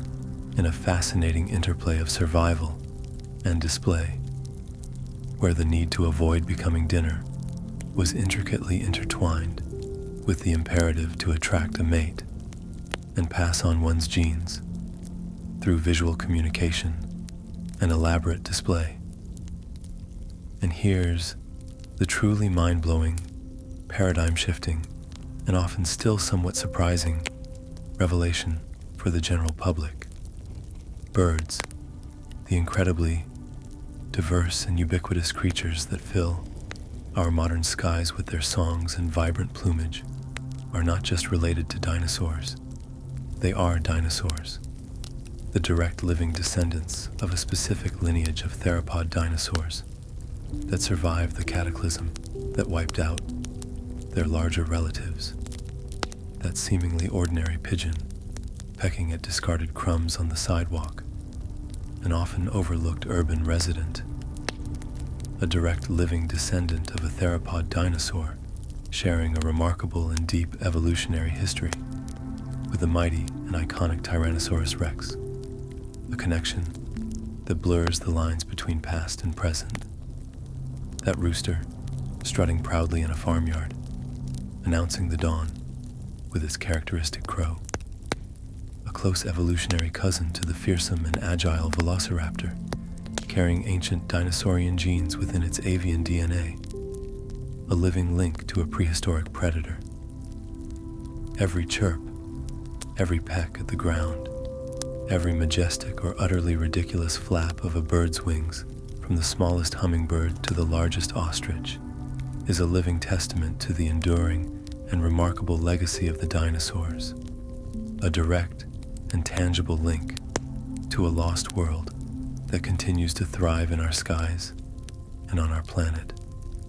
Even the very development of flight, something we so strongly and intuitively associate with modern birds, was not a sudden leap, but a messy, awkward, and gradual evolutionary experiment that unfolded over millions of years through various intermediate forms. Imagine early feathered dinosaurs attempting to take to the skies, their initial efforts likely characterized by more enthusiasm than aerodynamic proficiency. Some species likely glided clumsily from branch to branch, using their developing wings, initially perhaps more for stability or braking, rather than true powered flight. Others flapped their feathered limbs with more enthusiastic effort than actual aerodynamic skill, achieving only brief, ungainly hops, short, controlled falls, or perhaps even a kind of powered gliding. Some probably just ran along the ground and flailed their feathered arms with hopeful abandon, hoping for the best but achieving little in the way of sustained aerial locomotion, much like a clumsy intern struggling to master a complex PowerPoint presentation for the first time with more effort than actual skill. It was a long and iterative evolutionary process, with various distinct lineages experimenting with different wing shapes, feather arrangements, and flapping techniques, gradually refining their aerial abilities over vast stretches of geological time, eventually leading to the sophisticated and diverse forms of flight we observe in modern birds, a testament to the persistent power of natural selection. So, the next time you casually observe a humble sparrow hopping across your path in search of seeds, or witness a majestic eagle soaring effortlessly overhead on powerful wings, take a profound moment to remember the incredible and often surprising journey of evolution that connects all living things. You're not just looking at a bird, a seemingly ordinary creature of the modern world. You're looking at a survivor, a direct and living descendant of the magnificent dinosaurs that once ruled the earth for over 160 million years. A resilient lineage that not only miraculously endured the catastrophic cataclysm that wiped out its giant relatives at the end of the Cretaceous period, but thrived, diversified into an astonishing array of forms, adapted to nearly every terrestrial and aquatic environment, and ultimately decided to trade the thunderous roar of their ancestors for a melodious song, conquering the skies in a way their larger, earthbound ancestors never fully achieved. A true evolutionary success story written across millions of years. Chapter 7: Dino Dating and Social Life. Let's delve with unbridled curiosity into the surprisingly intricate and often bizarre world of prehistoric romance and the multifaceted dynamics of dinosaurian social life. Because even the mighty dinosaurs, those colossal and often strangely adorned reptiles that ruled the earth for an astonishingly long expanse of eons, had to figure out the delicate and crucial art of attracting a suitable mate to ensure the continuation of their lineage and navigate the often complex web of social interactions within their communities, all without the modern conveniences of nuanced texting, algorithm-driven dating apps, or even a carefully applied spritz of alluring cologne. They're often elaborate and sometimes seemingly impractical strategies for finding a partner, establishing social bonds, raising offspring, and competing for resources, were often as wonderfully bizarre and utterly awe-inspiring as their diverse and often outlandish physical forms. Courtship displays in the vibrant and often visually spectacular Cretaceous period were nothing short of wild, extravagant, and often involved the development of elaborate and sometimes seemingly cumbersome anatomical features, developed specifically for the crucial purpose of getting favorably noticed amidst the lush and often visually overwhelming prehistoric landscapes. Some dinosaur species evolved truly bizarre and often oversized crests, formidable horns of various shapes and sizes, expansive bony frills adorned with spikes and knobs, and vibrant and often iridescent feathers in a dazzling array of colors and patterns, often in exaggerated sizes and shapes that sometimes seem to defy aerodynamic principles, with the seemingly sole and vital purpose of attracting the discerning gaze of a potential partner, signaling genetic fitness and species recognition. Imagine a male Protoceratops, a smaller but still substantial relative of the massive Triceratops, with its already impressive and proportionally large bony frill, perhaps displaying subtle but significant color variations on its frill that became more pronounced during mating season, meticulously preening any ornamental scales or bony projections, and performing a little, perhaps slightly clumsy, but earnestly intended, dance involving head bobs and frill movements in the soft moonlight, filtering through the ancient foliage, hoping to impress a nearby female with his symmetrical horn arrangement and the overall size and ornamentation of his frill, the latter serving as a clear visual testament to his health, maturity, and underlying genetic fitness, traits highly sought after by discerning females. The Parasaurolophus, with its truly distinctive and often dramatically elongated, hollow cranial crest, extending gracefully backward from its skull like a curved trombone or a bizarre helmet, probably had one of the most dramatic and uniquely sonic courtship moves of all. Its intricate and complex network of nasal passages within the hollow crest, a marvel of bioacoustic engineering, worked like a built-in, resonating wind instrument, a prehistoric saxophone, or perhaps a more melancholic bassoon, capable of producing complex and haunting,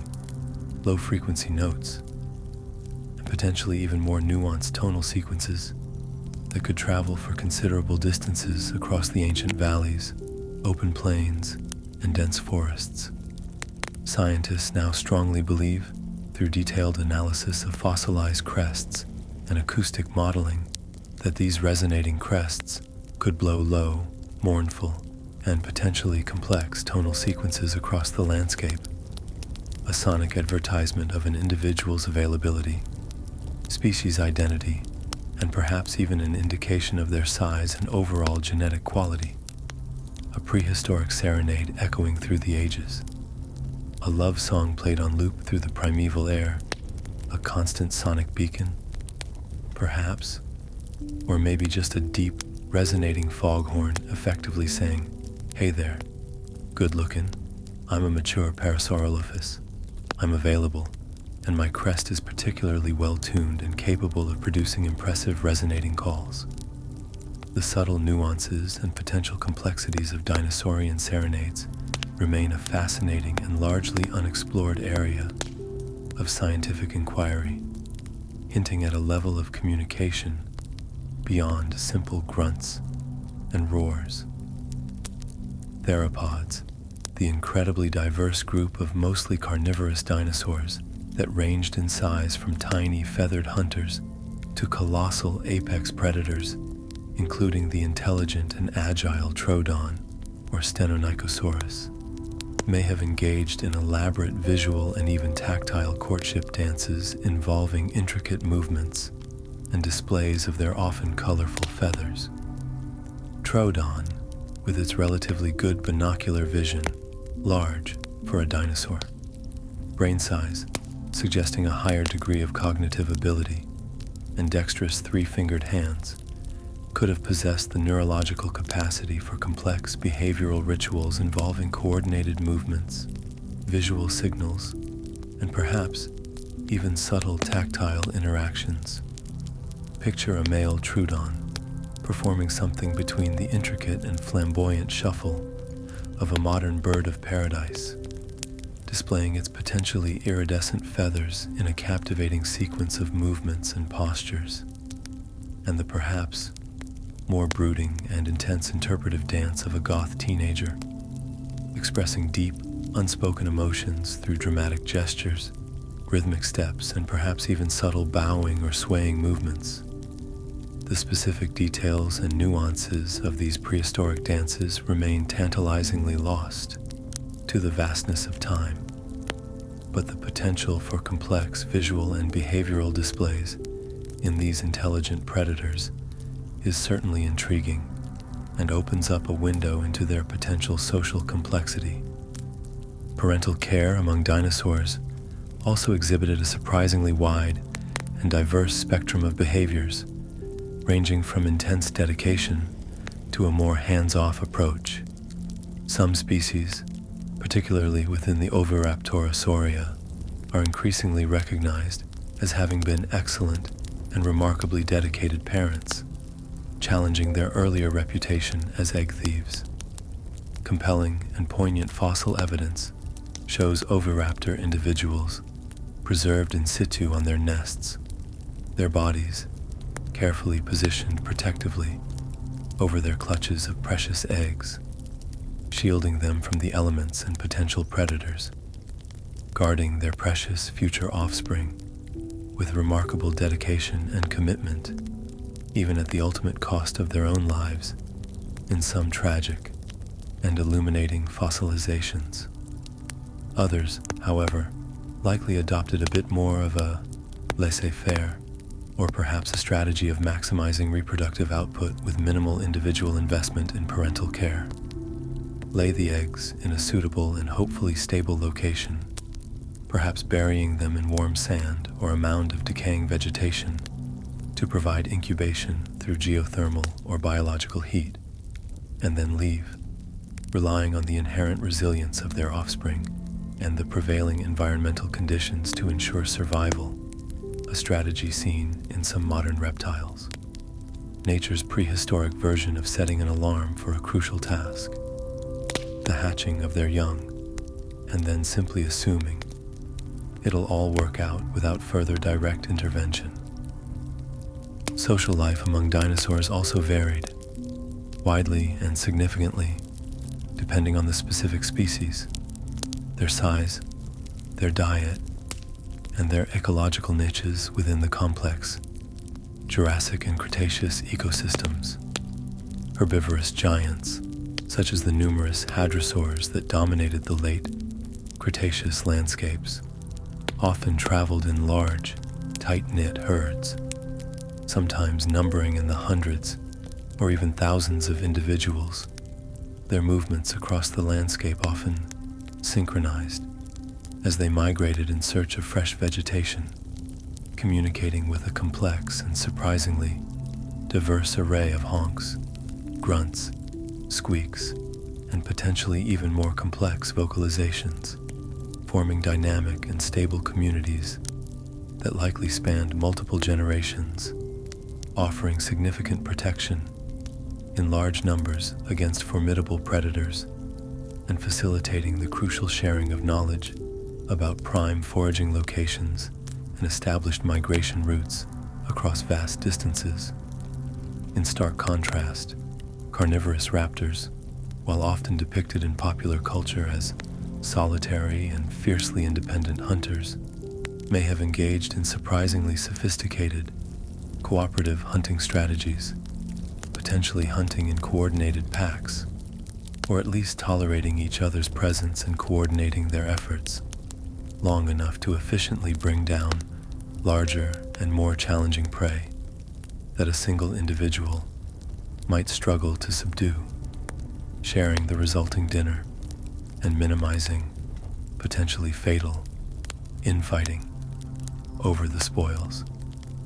Territorial disputes were also a significant and likely common aspect of dinosaurian social life, as individuals and groups competed for access to essential resources such as prime feeding grounds, reliable water sources, and safe nesting sites, likely settled through a variety of impressive displays of size and physical prowess, intimidating vocalizations and other sonic displays designed to deter rivals, or, in some cases, outright brute force and physical combat involving claws, teeth, horns, and even tail clubs. A pair of heavily armored and fiercely territorial Styracosaurus, with their impressive and often uniquely shaped array of sharp horns and expansive bony frills adorned with spikes, locking horns in a fierce and potentially damaging pushing match, wasn't just about access to limited food resources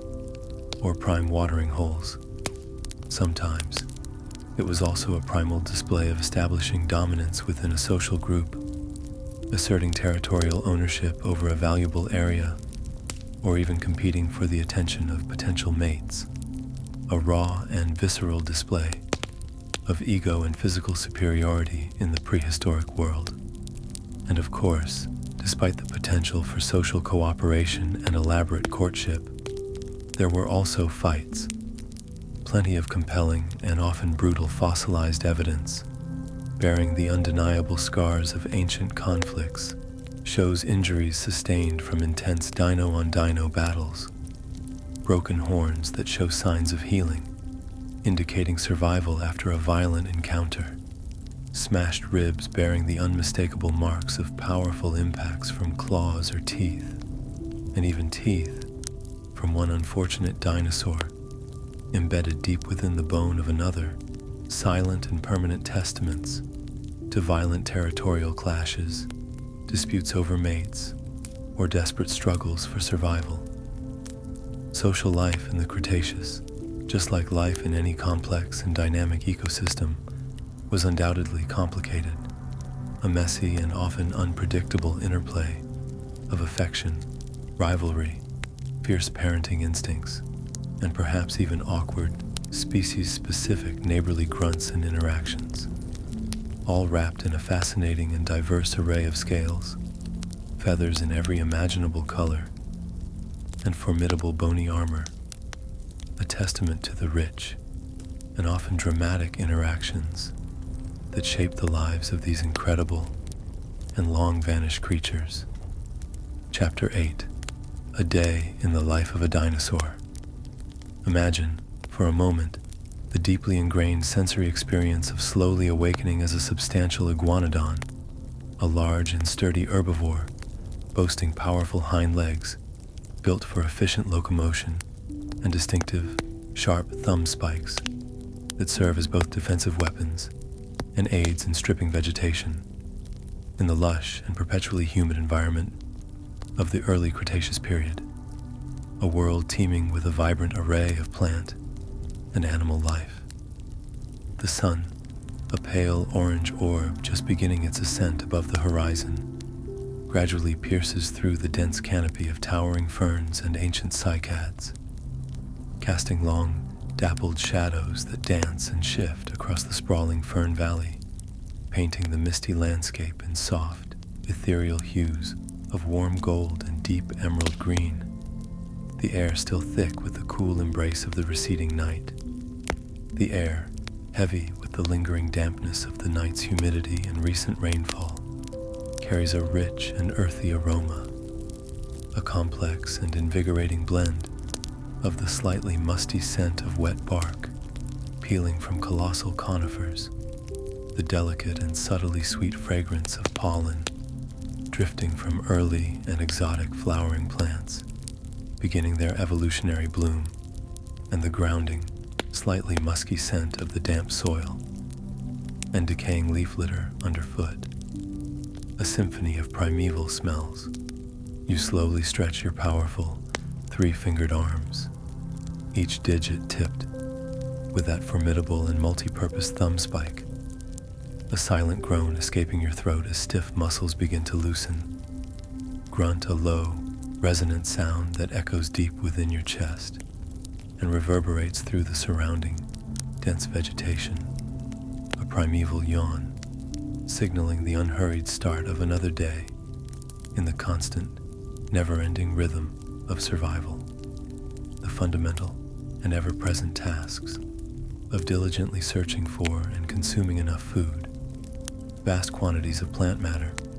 to sustain your large and energy-intensive body, and perhaps, even more crucially, for your continued existence, diligently trying your very best to remain vigilant and avoid becoming an unexpected and easily accessible meal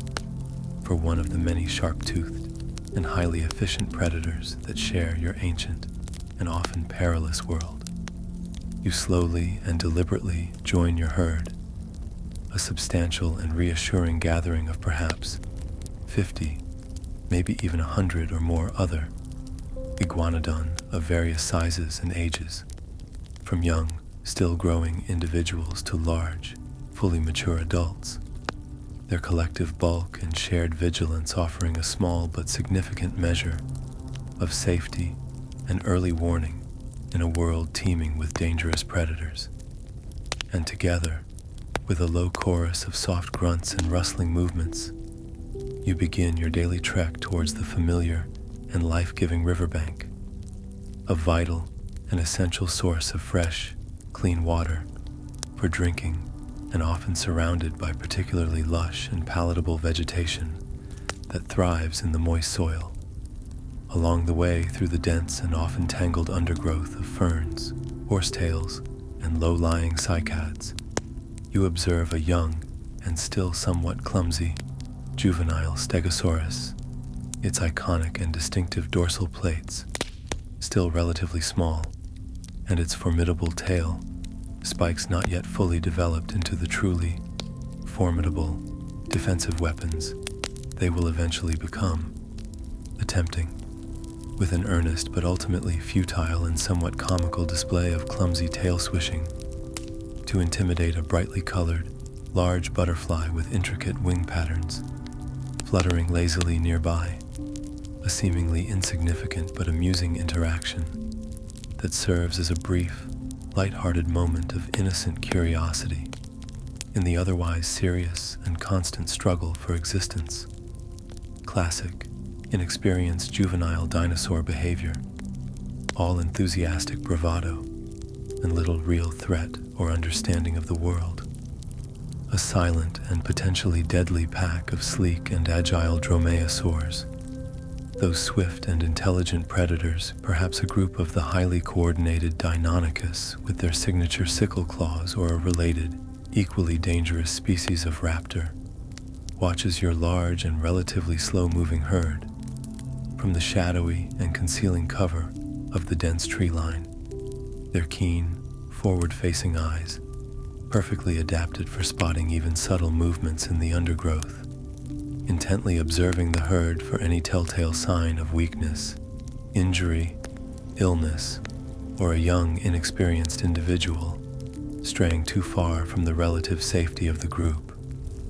You instinctively try your very best to avoid making direct eye contact with these swift and coordinated predators, a silent and deeply ingrained acknowledgement of their lethal potential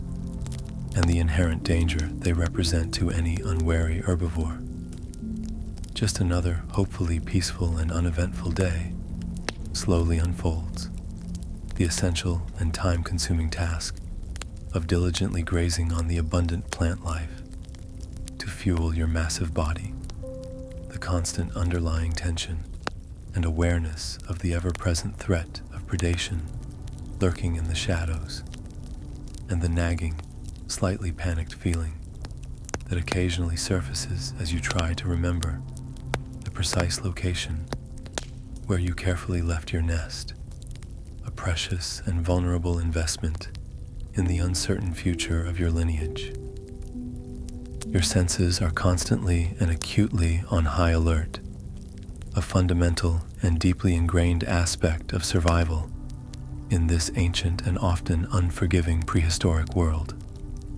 every sudden and unexpected gust of wind rustling sharply through the dense leaves of the canopy could potentially carry the faint but unmistakable scent of a dangerous predator. Perhaps the musky odor of a large theropod, or the sharper, more metallic tang of a smaller, more agile hunter lurking nearby, a primal warning that sends a subtle shiver of unease down your thick, scaled spine. Every sharp and sudden snap of a twig underfoot could be the stealthy and deliberate approach of a passing predator, its presence a silent and immediate threat to your well-being. Or, more likely and far less concerning in the grand scheme of things, it's just clumsy old Larry again, your somewhat oblivious and perpetually accident-prone herdmate, who always seems to be stepping on dry twigs and startling the entire herd with his remarkable lack of spatial awareness and quiet movement. As the day slowly progresses towards the warmer and more humid afternoon hours, a sudden and panicked alarm, a chorus of loud honks and startled movements, ripples through the normally placid and slow-moving herd. A predator is in hot pursuit, crashing loudly through the dense undergrowth and causing widespread chaos and a surge of primal fear. It's likely a juvenile tyrannosaur, still in the process of honing its hunting skills, and perhaps foolishly flexing its developing predatory prowess and youthful exuberance for attention and practice. A terrifying but thankfully less experienced and potentially less persistent threat than a fully grown adult. Chaos ensues within the normally placid herd as primal fear grips every individual, triggering an instinctive flight response. You instinctively react, your powerful hind legs propelling your massive body forward in a desperate and urgent run for survival, the ground pounding rhythmically beneath your weight as dozens of other panicked iguanodon flee in a disorganized wave, each individual driven by the primal urge to escape the immediate danger. You run with every fiber of your being, your lungs burning with exertion, adrenaline coursing through your veins, sharpening your senses and focusing your mind solely on escape. You survive the immediate encounter, the young and perhaps easily discouraged predator, eventually giving up the arduous chase, or perhaps focusing its attention on a less agile or less fortunate individual, lagging behind. As the immediate danger recedes and the herd begins to regroup, you instinctively let out a loud, triumphant honk, a primal declaration of survival against the odds, and a visceral release of pent-up tension and fear. As evening slowly settles in, casting long and eerie shadows once more across the landscape and painting the sky in breathtaking hues of fiery orange, deep purple, and rich red as the sun dips below the horizon, the humid jungle gradually cools, the air becoming thick and alive with the chirping and buzzing of a myriad of nocturnal insects emerging for their nightly activities. The first stars, distant pinpricks of light in the darkening expanse, begin to emerge in the clear patches of the night sky. The very same ancient and timeless stars that we gaze upon in wonder today. A profound and silent connection to this long-vanished world and the creatures that once roamed it. You instinctively huddle close to the reassuring warmth and relative safety of your herd, the collective presence offering a degree of protection against nocturnal predators, listening to the distant calls and rustling movements of other creatures in the night, the incessant and rhythmic hum of insects, creating a primeval symphony of the twilight hours, and the occasional loud and echoing crash of a large, decaying tree, finally succumbing to gravity and falling in the distance, a stark reminder of the raw and untamed power of nature that constantly shapes this world. As the long and eventful day finally comes to a close, and your weary and well-used body seeks the solace of rest, you slowly drift into a primal and dreamless sleep. Your mind, perhaps, conjuring fleeting and instinctual dreams of quieter times, abundant and easily accessible patches of particularly tasty and easily digestible leaves, and the hopeful, silent, and deeply ingrained wish that tomorrow, with the rising of the sun, will be a peaceful day, mercifully free from the terrifying prospect of any sudden chases, panicked screaming, or the chilling presence of hungry predators. The simple, fundamental desires of survival, sustenance, and a modicum of safety shaping the inner world and daily existence of a giant herbivore, in a world teeming with both incredible life and the constant, ever-present shadow of danger. Chapter 9, Meteorical Meltdown. And now, we arrive at the truly dramatic, planet-altering, and undeniably tragic twist in our incredible story, the cataclysmic and utterly devastating impact of the asteroid, a cosmic event of unimaginable scale and consequence, the ultimate, uninvited, and utterly devastating party crasher of the long, prosperous, and often wonderfully bizarre Mesozoic era, a sudden and brutal end to a reign that had lasted for over 160 million years. 66 million years ago, in what would become the mere blink of an eye, in the vast expanse of geological time, a colossal, rocky, and metallic body, an extraterrestrial impactor, approximately 10 kilometers, or 6 miles, in diameter, about the size of a small but significant city, decided to pay planet Earth an incredibly unwelcome, utterly violent, and ultimately extinction-level visit, traveling at a speed far exceeding that of any bullet ever fired by human technology, and with considerably less courtesy, zero warning, and absolutely no regard for the thriving ecosystems below. It slammed, with unimaginable, almost incomprehensible force, into the relatively shallow waters of the Yucatan Peninsula in what is now southeastern Mexico, near the town of Chicxulub, unleashing the staggering and almost unfathomable energy equivalent to billions of the most powerful nuclear bombs detonating simultaneously. A truly apocalyptic event. In the immediate and terrifying aftermath of this cataclysmic cosmic collision, the world irrevocably and forever changed in fundamental ways, almost too horrific and devastating for the surviving life forms to fully comprehend. Imagine the cataclysmic shock wave radiating outwards at supersonic speeds from the initial impact site, ripping through the surrounding ancient landscape with unimaginable and almost godlike force, flattening vast, primeval forests of towering trees as if they were mere fields of ripe wheat, swaying in a gentle breeze, instantly vaporizing everything within a vast radius. Monstrous tsunamis, towering and colossal walls of water, hundreds, if not thousands, of feet high, were generated by the immense displacement of ocean water, racing across the interconnected oceans in all directions with terrifying speed and devastating power, inundating coastal plains, low-lying delta regions, and island ecosystems with unimaginable destructive force, reshaping coastlines and drowning countless organisms. Spontaneous and widespread wildfires, ignited by the superheated ejecta, molten rock and debris, raining down like fiery hailstones from the upper atmosphere across entire continents,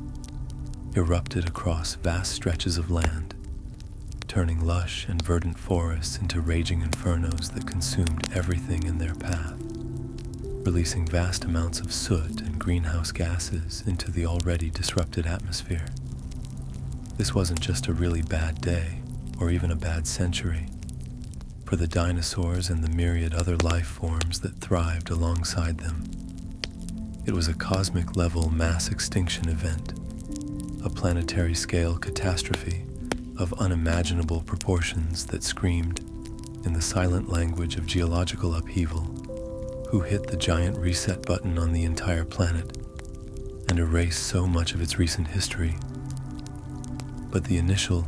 terrifying impact and its immediate, destructive consequences were only the beginning of the long and devastating aftermath,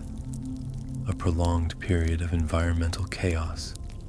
and ecological collapse.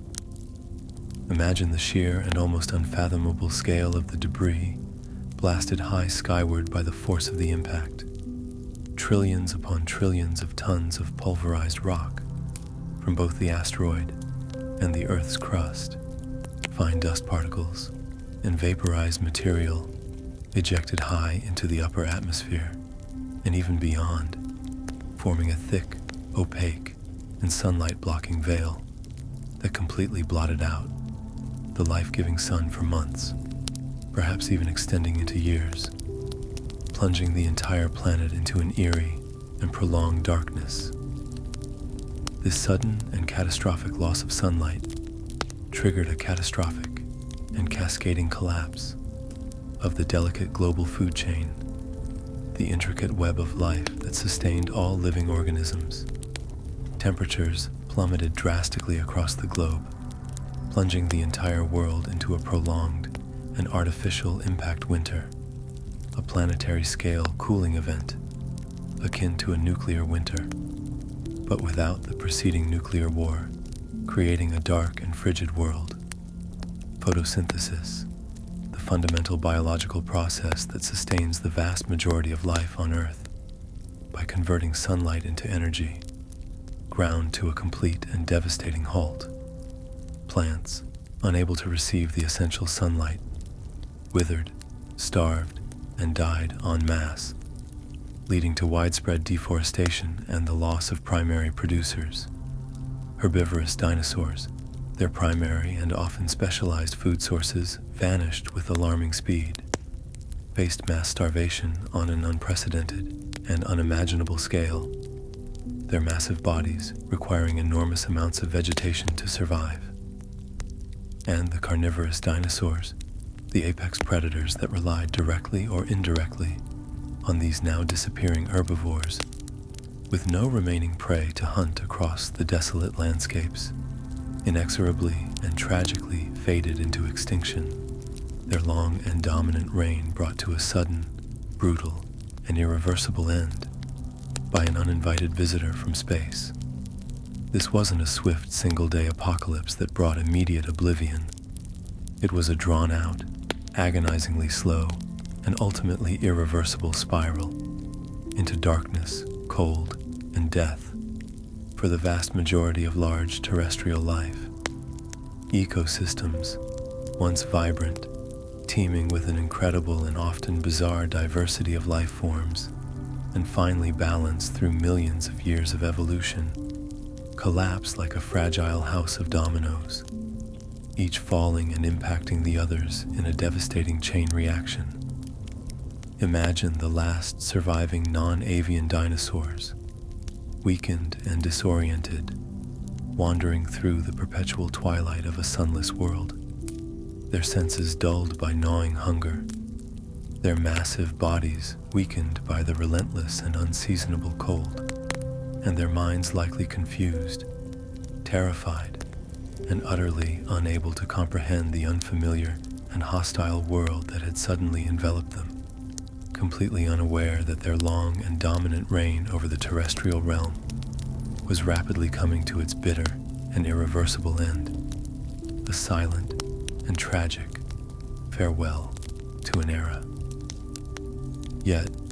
amidst this widespread and seemingly total destruction, a testament to the tenacity and adaptability of life,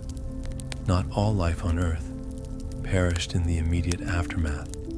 or the subsequent environmental devastation. Picture the remarkably resilient crocodiles and their close relatives, ancient survivors with a physiology pre-adapted to endure harsh and fluctuating environmental conditions. hunkering down in the relative stability of waterways and underground burrows. Their slow metabolism allowing them to survive remarkably long periods without food, patiently waiting out the worst of the catastrophe. Turtles, encased in their protective and sturdy shells, kept paddling through the disrupted and chaotic oceans, their hardy nature and diverse diets allowing them to survive the initial impact and the subsequent environmental fallout. And the small, adaptable mammals, scurrying and often secretive creatures that had long lived in the shadows of the dominant dinosaurs, their small size and nocturnal habits, perhaps offering a degree of protection, thrived on whatever insects, seeds, decaying organic matter, and other limited food sources they could scavenge in the ravaged and drastically altered landscape. Their small size, high metabolic rates, and rapid reproductive rates, proving surprisingly advantageous in this new, harsh, and resource-scarce world. High in the remaining, struggling and dying trees, tiny feathered dinosaurs, the direct ancestors and surviving lineage of modern birds, flapped their small, delicate wings, their pre-existing ability to fly, allowing them to exploit new and temporary food sources, such as surviving insects and scattered seeds, and to escape some of the immediate dangers and localized environmental devastation that larger, flightless creatures could not avoid. These unassuming survivors, small and seemingly insignificant compared to their gigantic and now doomed relatives, were remarkably well adapted to the rapidly changing and challenging conditions, and they bravely carried the torch of the dinosaurian lineage forward into a new and uncertain era, a testament to the evolutionary advantage of flight and adaptability. These resilient and feathered creatures would eventually radiate and evolve into the myriad diverse and beautiful bird species that we see gracing our skies and inhabiting our planet today, filling the air with their songs and vibrant colors. They are not mythical phoenixes rising dramatically from ashes, but real, living, breathing, and chirping reminders of a lost world, tangible and ever-present links to the age of giants and the dramatic extinction event that paved the way for their ascendance. Every chirp, every melodious song, every flutter of wings catching the morning sun is a poignant and powerful echo of that ancient world-altering extinction event, a constant reminder of the fragility and resilience of life on Earth. Because even from the seemingly finality of utter destruction, widespread loss, and the dramatic end of an era, life, in its persistent and relentless drive to survive and adapt, always, eventually, finds a way to claw its way back from the brink, to adapt to new conditions, and to flourish once more in unexpected and often surprising ways. Chapter 10. The Long Goodbye. Let's pause, if you will, for a quiet, contemplative, and deeply respectful moment of reflection, a gentle and heartfelt farewell, tinged with a sense of profound awe and perhaps even a touch of melancholy, to the magnificent and often awe-inspiring non-avian dinosaurs that once held absolute dominion over this planet for an unimaginably long and transformative stretch of time. Their remarkable reign, a powerful testament to the incredible power, resilience, and astonishing diversity of life on Earth. For an astonishing and almost incomprehensible span of over 160 million years, a truly immense and mind-boggling stretch of geological time that utterly dwarfs the entirety of recorded human history and the fleeting blip of our civilization, they held absolute and largely unchallenged dominion over this vibrant Earth, their very presence fundamentally shaping ecosystems, driving evolutionary pressures on countless other life forms,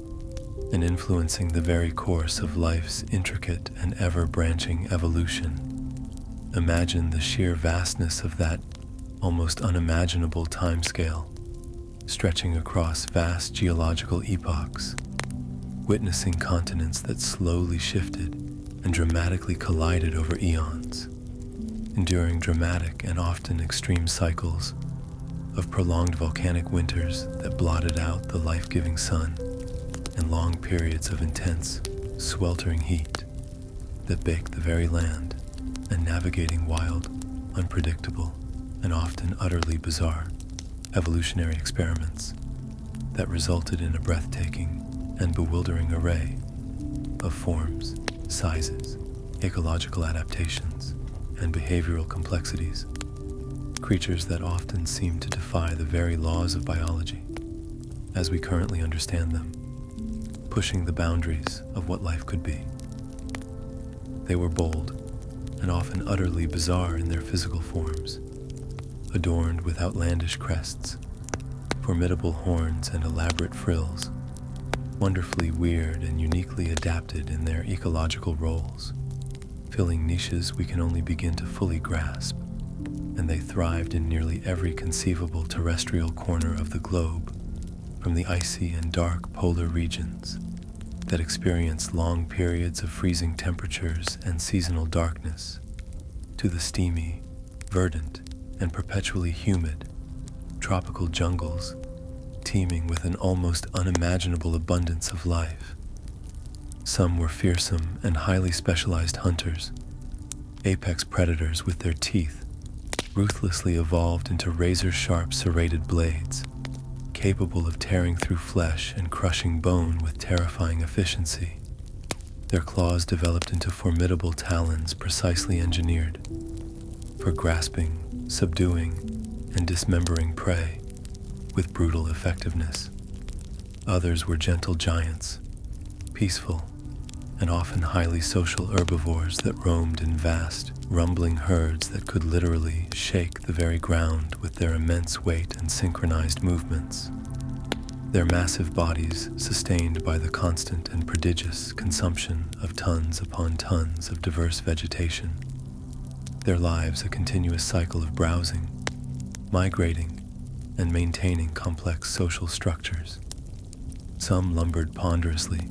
across the ancient landscapes on four powerful, pillar-like legs, their sheer size and weight often serving as their primary defense against most potential threats, while others evolved the remarkable and energy-efficient ability to soar through the prehistoric skies on leathery, bat-like wings, mastering the aerial realm,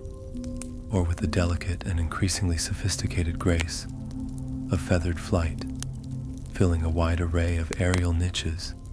and ultimately giving rise to the birds we know today.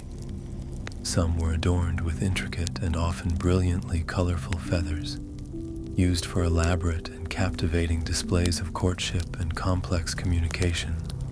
as well as crucial insulation against the often significant variations in temperature,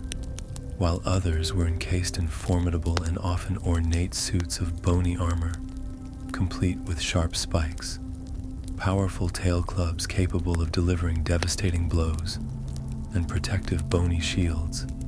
effectively rendering them living fortresses, protecting them from the sharp teeth and claws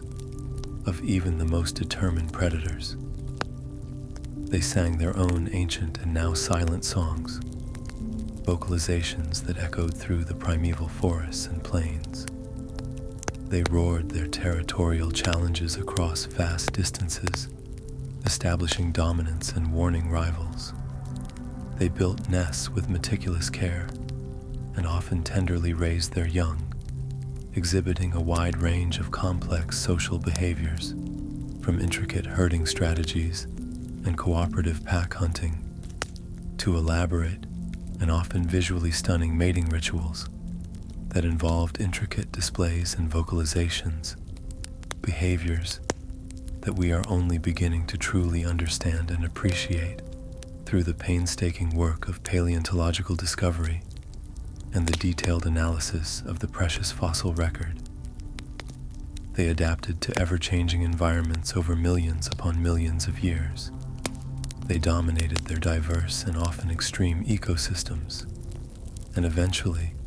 through no fault of their own evolutionary success, they faced an insurmountable, catastrophic, cosmic challenge from beyond their familiar world, and tragically fell victim to a sudden, brutal, and ultimately devastating mass extinction event that forever altered the course of life on Earth. We owe these incredible and often misunderstood creatures far more than just a fleeting sense of childhood awe,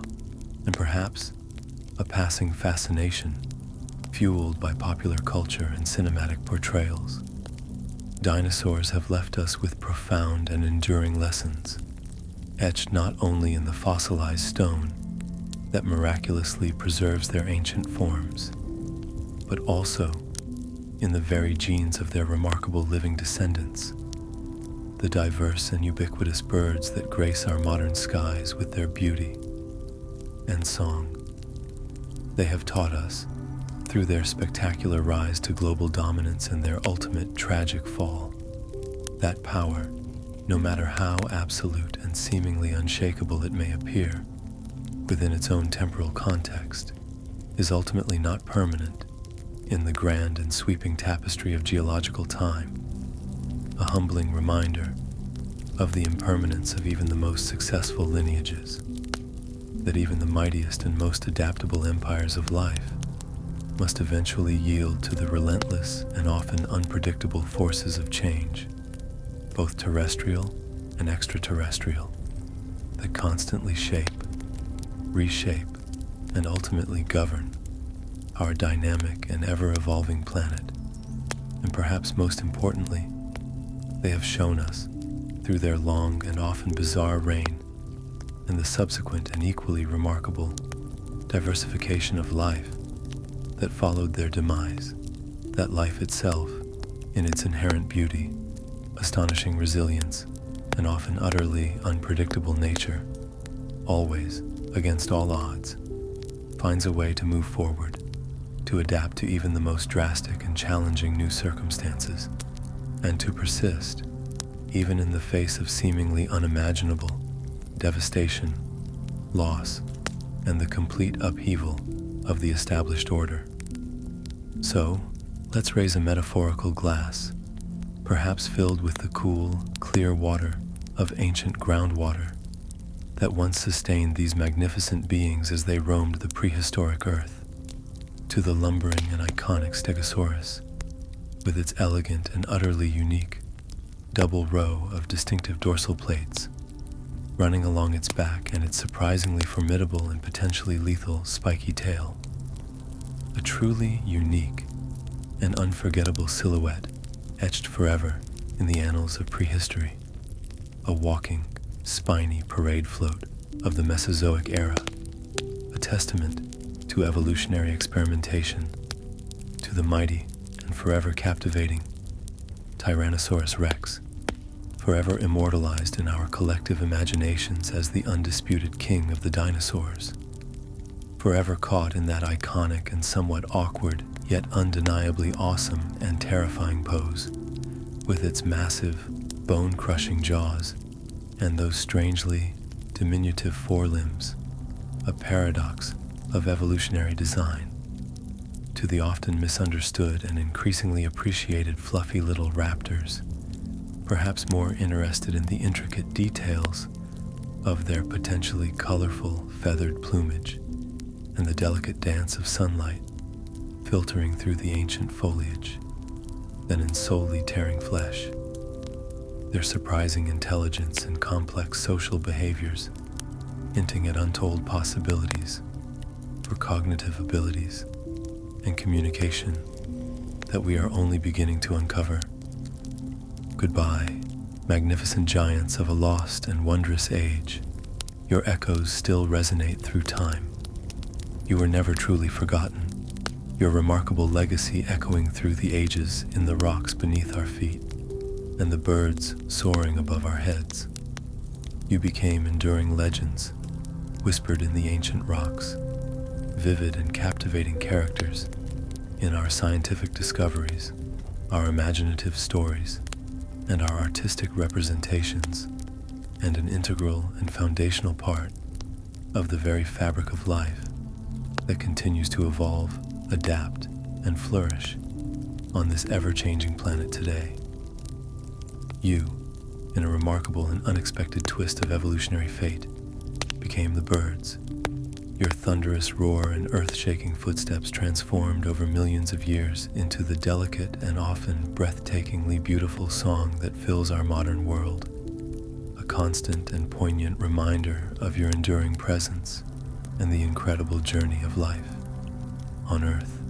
Chapter 11, Fossil Fame and Dino Legends. Though the great and often bizarre non-avian dinosaurs vanished from the face of the Earth millions of years ago, their thunderous footsteps silenced and their majestic forms turned to dust, they left behind a remarkable and enduring legacy. Tangible and often surprisingly detailed records of their extraordinary existence, meticulously preserved in the silent language of stone. These precious fossilized remains, including their petrified bones that once supported immense weight, their razor-sharp teeth that once tore through flesh or ground down tough vegetation, their formidable claws that gripped prey or scratched at the earth, their footprints frozen in ancient mud, capturing a fleeting moment of their passage across primeval landscapes, and even their fossilized excrement, coprolites, offering invaluable and often surprisingly intimate insights into their ancient diets and digestive processes, have all miraculously made the cut through the vastness of geological time, offering invaluable and often surprising insights into their ancient diets, their patterns of movement across the prehistoric landscape, their growth and development, and even, on rare and scientifically significant occasions, the dramatic and often revealing circumstances surrounding their deaths and the ecosystems they inhabited. Fossils are truly Earth's remarkable and utterly irreplaceable time capsules, tangible links to worlds long vanished beneath the layers of sediment and the relentless march of time. They are not just inert and lifeless rocks. They are intricate and often beautifully preserved stories, etched in stone, patiently waiting to be deciphered, revealing not just the skeletal structures and imposing physical forms of these ancient and often gigantic creatures, but also providing crucial and often nuanced glimpses into how they lived their complex lives, how they moved across the prehistoric landscape, the diverse types of food they consumed to fuel their massive bodies, their social interactions, their reproductive strategies, and sometimes, with remarkable clarity, the very moment their individual or even collective lives tragically ended, often in dramatic and scientifically revealing fashion, frozen in time by ancient sediments. A perfectly preserved tail swing captured in the fine-grained layers of ancient sediment, a clear series of tooth marks on a fossilized bone that vividly tells a silent but compelling tale of predator-prey interaction, a carefully arranged cluster of fossilized eggs, revealing intricate nesting behavior, and perhaps even parental care. These are the invaluable and often tantalizing clues in paleontology's greatest and most enduring detective game, a thrilling and ongoing quest to understand a world teeming with colossal life that vanished millions of years before humanity even walked the earth. Dig sites scattered across the globe, from the rugged sun-baked badlands of Montana and the windswept fossil-rich plains of Patagonia, to the vast, seemingly endless, and often scorching fossil-rich deserts of Mongolia and the ancient and paleontologically significant lake beds of China, serve as these incredible and irreplaceable prehistoric crime scenes, each layer of rock holding potential secrets from a lost world. Teams of dedicated and often fiercely passionate paleontologists, part meticulous archaeologists, carefully and painstakingly unearthing the fragile past layer by precious layer, part intrepid adventurer, braving remote, often challenging, and sometimes even dangerous landscapes in pursuit of ancient clues, and part overly enthusiastic science nerd, brimming with an insatiable and infectious curiosity about the deep history of life, work tirelessly from the first light of sunup to the last fading rays of sundown, carefully and patiently brushing away the accumulated grains of time, millimeter by precious millimeter, from these ancient and often incredibly fragile remains, meticulously documenting every detail and context of their discoveries. Sometimes, a single, seemingly insignificant fossil find, perhaps a uniquely shaped and serrated tooth that doesn't quite match any known species, or a small fragment of a previously unknown bone with distinctive features, can change everything we thought we confidently knew about dinosaur evolution and behavior, sparking 1,000 new theories, igniting passionate debates within the scientific community, and dramatically rewriting our ever-evolving understanding of the long and complex history of life on our dynamic planet. Museums around the globe proudly and dramatically display these ancient giants in all their reconstructed glory, painstakingly assembled skeletons towering over awestruck visitors, bringing these long extinct and often fantastical creatures back to a semblance of their once living grandeur for millions of captivated visitors each year. Standing next to a massive femur, a thigh bone that is often taller than your refrigerator and thicker than your torso, powerfully evokes a profound and visceral sense of the immense scale and the sheer physical immensity of these animals that once walked the earth, instantly making you feel remarkably small, fragile, and fleeting in the grand and humbling scheme of deep geological time. Examining the intricate curves, fascinating textures, and formidable ornamentation of a triceratops skull, complete with its imposing bony frill and its 3 sharp and potentially lethal horns, fills you with a sense of profound wonder at the sheer and often bizarre diversity of life that has graced our planet over its long history. Gazing up at the suspended and seemingly delicate skeleton of a giant pterosaur, its fragile and lightweight bones defying gravity in their reconstructed flight pose, allows you to momentarily and vividly imagine it soaring through forgotten prehistoric skies, a silent and majestic witness to a world teeming with colossal, land-dwelling giants. And then there's the undeniable, pervasive, and enduring power of popular culture, a force that has embraced the dinosaurs with unbridled enthusiasm, boundless creative license, and an insatiable appetite for prehistoric wonder. They star in our beloved and often scientifically inaccurate books, dominate our blockbuster movies with thrilling special effects and dramatic storylines, adorn our children's lunchboxes and backpacks, populate our wildest and most imaginative childhood dreams, and have become truly larger-than-life figures in our collective imagination, transcending the boundaries of scientific understanding and entering the realm of myth and legend. They are the ultimate comeback kids, technically extinct for tens of millions of years,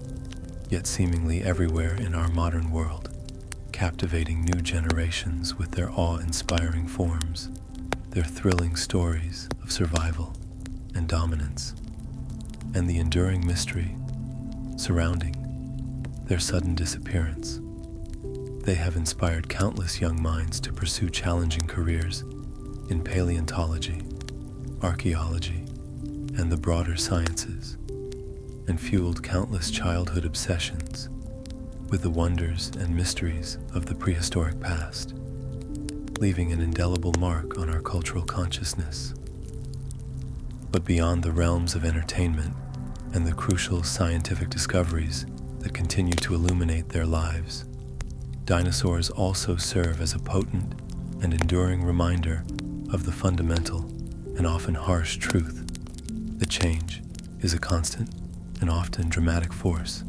in the long and complex history of life on our dynamic planet. One catastrophic and uninvited rock from the vastness of space, one massive and planet-altering impact event, and boom, everything, in the blink of a geological eye, can change in an instant, dramatically reshaping established ecosystems, triggering mass extinctions, and ultimately determining the fate of entire and previously dominant lineages. But within the silent and fossilized bones of a stegosaurus, with its enigmatic and still debated plates, or the sharp and hollow, serrated tooth of a swift and intelligent velociraptor, we see not just the poignant story of extinction and loss, but also a powerful and inspiring reflection of the enduring power of survival, the constant pressure of adaptation, and the inexorable and often mysterious march of time itself, a humbling perspective on our own fleeting existence in the grand cosmic narrative. Chapter 12, Dinosaurs Among Us. It's a profound and often surprisingly overlooked truth, a fundamental and ongoing revelation that continues to dramatically reshape our understanding of the intricate and interconnected history of life on Earth. Dinosaurs, in a very real, tangible, and scientifically undeniable sense, still walk, and perhaps more accurately and spectacularly, fly among us in the vibrant modern world, their ancient and magnificent lineage unbroken by the vast stretches of geological time. They soar through our skies with effortless grace and breathtaking aerial agility. They chirp their melodious and often complex songs in our gardens and urban green spaces. They adorn themselves in a stunning array of vibrant and intricate feathers, a remarkable evolutionary innovation that would have surely made their non-avian ancestors proud. And occasionally, much to our fleeting chagrin as we reach for a bucket of soapy water and a sponge, they leave their messy, but ultimately significant and biologically relevant mark on our freshly washed cars, a tiny, guano-based reminder of their wild and untamed ancestry, stretching back millions of years. Birds, those ubiquitous creatures that fill our world with sound and movement, are not merely distant relatives or evolutionary cousins of the magnificent and often gigantic dinosaurs that once ruled the earth for an astonishingly long period. They are direct, living descendants, the thriving and remarkably successful surviving lineage of that once dominant and incredibly diverse group of reptiles, having miraculously weathered the very catastrophic storm that tragically extinguished their larger, less adaptable kin at the end of the Cretaceous period.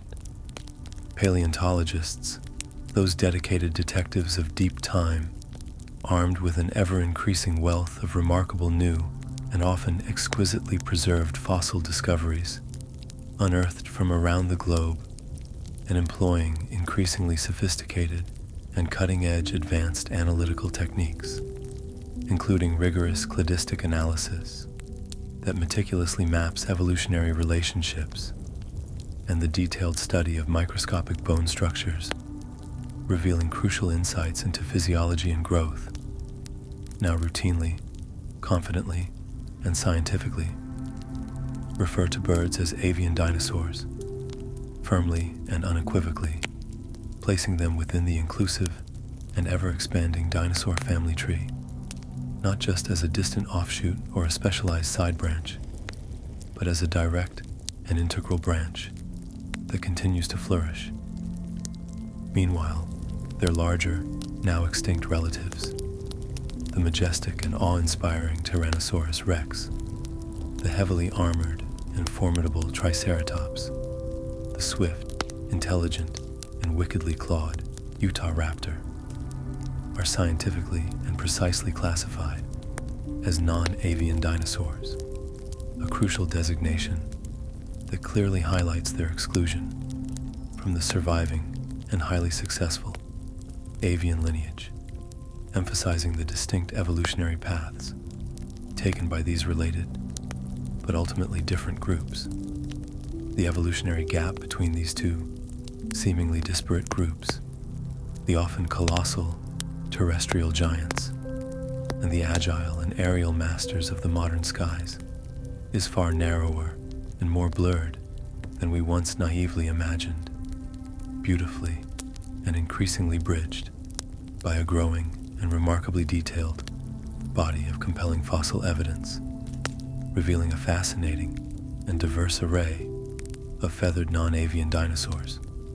showcasing the gradual and often intricate evolutionary transition spanning millions of years, from ground-dwelling giants, some adorned with primitive feathers, to the agile and highly specialized aerial masters of the modern skies. A truly remarkable transformation driven by natural selection. Consider the seemingly simple and often unremarked upon feat of a modern chicken scratching diligently in the dirt in search of insects or seeds. Look closely at their scaly texture, the distinct arrangement of their toes with their opposable hallux for perching, and the presence of sharp, albeit often small claws, and you can discern the unmistakable and ancient echoes of a raptor's powerful, grasping feet, perfectly adapted over eons for seizing, securing, and holding struggling prey with a tenacious grip. Watch a common pigeon confidently bob its head with that seemingly quirky and repetitive forward-thrusting behavior as it confidently struts along a busy city sidewalk, and you are witnessing a direct vestige of an ancient gait, a biomechanical echo across vast stretches of time, a remnant of the bipedal locomotion of their theropod dinosaurian ancestors, whose center of gravity and head movements necessitated this characteristic bobbing for balance and clear vision. Observe a magnificent and somewhat intimidating cassowary, a large and flightless bird native to the lush rainforests of New Guinea and Australia, stalking purposefully through the dense underbrush with a primal intensity and a powerful, almost reptilian presence in its gait and posture, its muscular, heavily scaled legs, and wickedly sharp, dagger-like claws, capable of inflicting serious injury, a clear and potent reminder of its direct theropod heritage. And you are witnessing ancient behaviors, honed and refined over millions of years of relentless evolution, still vividly and powerfully encoded in modern avian biology, a living and breathing link directly to a prehistoric past filled with formidable predators. These remarkably diverse and often surprisingly intelligent, flapping, pecking, waddling, soaring, and even swimming wonders that share our planet and our daily lives, often unnoticed, are not just distant and faded relics or insignificant evolutionary footnotes. They are the living, breathing, and continuously evolving final and current chapter in the incredible and ongoing dinosaur saga, a powerful testament to life's enduring adaptability, resilience, and evolutionary creativity. We routinely and often absent-mindedly feed them in our parks with discarded breadcrumbs and leftover snacks. We diligently build elaborate and often aesthetically pleasing houses for them in our backyards, providing shelter and safety, and we even enthusiastically and proudly name our beloved sports teams after their fearsome and often dramatically depicted long extinct ancestors, evoking images of power and dominance, often without fully grasping the direct, scientifically undeniable, and deeply profound evolutionary connection that inextricably binds these seemingly ordinary, modern creatures to those colossal and often bizarre ancient giants. Yet, rarely do we truly pause in the frantic and often distracting pace of our busy modern lives to truly contemplate the profound and awe-inspiring fact that the seemingly ordinary crow, cawing loudly and intelligently outside our window, or the graceful and majestic swan serenely gliding across the tranquil surface of a lake, is not just a bird,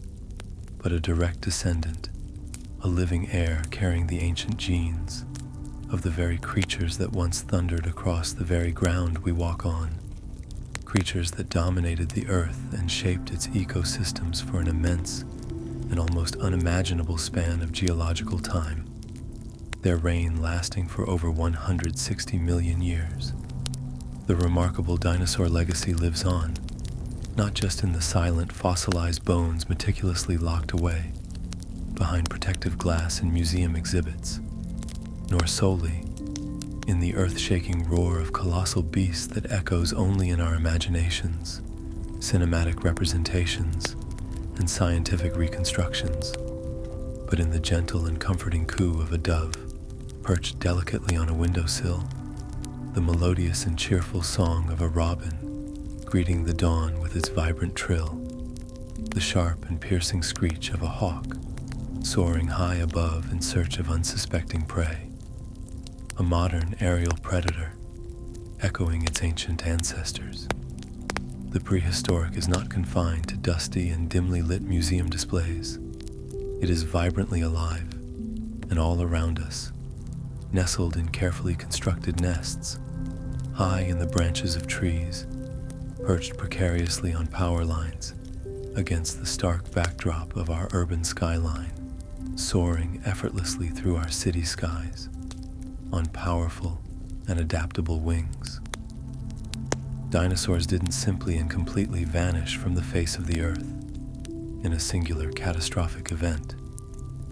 They underwent a remarkable and transformative evolutionary journey, adapting to a rapidly changing world in a way their larger, less adaptable relatives could not, seizing new ecological opportunities in the aftermath of the extinction and diversifying into a myriad of new forms. They traded their often thunderous roar and earth-shaking footsteps for a diverse and complex array of songs, calls, and intricate vocalizations that fill our modern soundscapes with beauty and communication.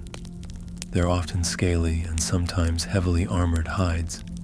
for the intricate beauty, lightweight structure, and crucial aerodynamic efficiency of feathers. A truly remarkable evolutionary innovation that enabled flight and thermoregulation, and their often colossal size for the agility, maneuverability, and mastery of flight, conquering the aerial realm and exploiting ecological niches their ground-bound ancestors could only dream of reaching. And in doing so, through millions of years of gradual adaptation, natural selection, and remarkable diversification, they became one of the most successful and incredibly diverse groups of animals on our planet today, inhabiting nearly every terrestrial and aquatic habitat,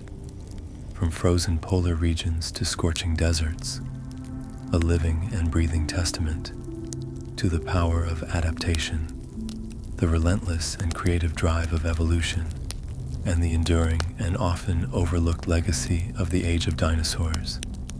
a legacy that continues to soar through our skies, chirp in our gardens, and remind us of the deep and interconnected history of life on Earth. Chapter 13, Final Thoughts. And so, dear listener, our incredible and exhilarating time-traveling adventure through the vast, awe-inspiring, and often wonderfully bizarre Mesozoic era finally, albeit somewhat wistfully, draws to a close. The echoes of thunderous footsteps and ancient roars fading into the mists of deep time, leaving behind a sense of wonder and a deeper appreciation for the long and complex history of life on our planet. We've journeyed together through immense epochs spanning millions upon millions of years, traversing landscapes that have long since vanished beneath the shifting continents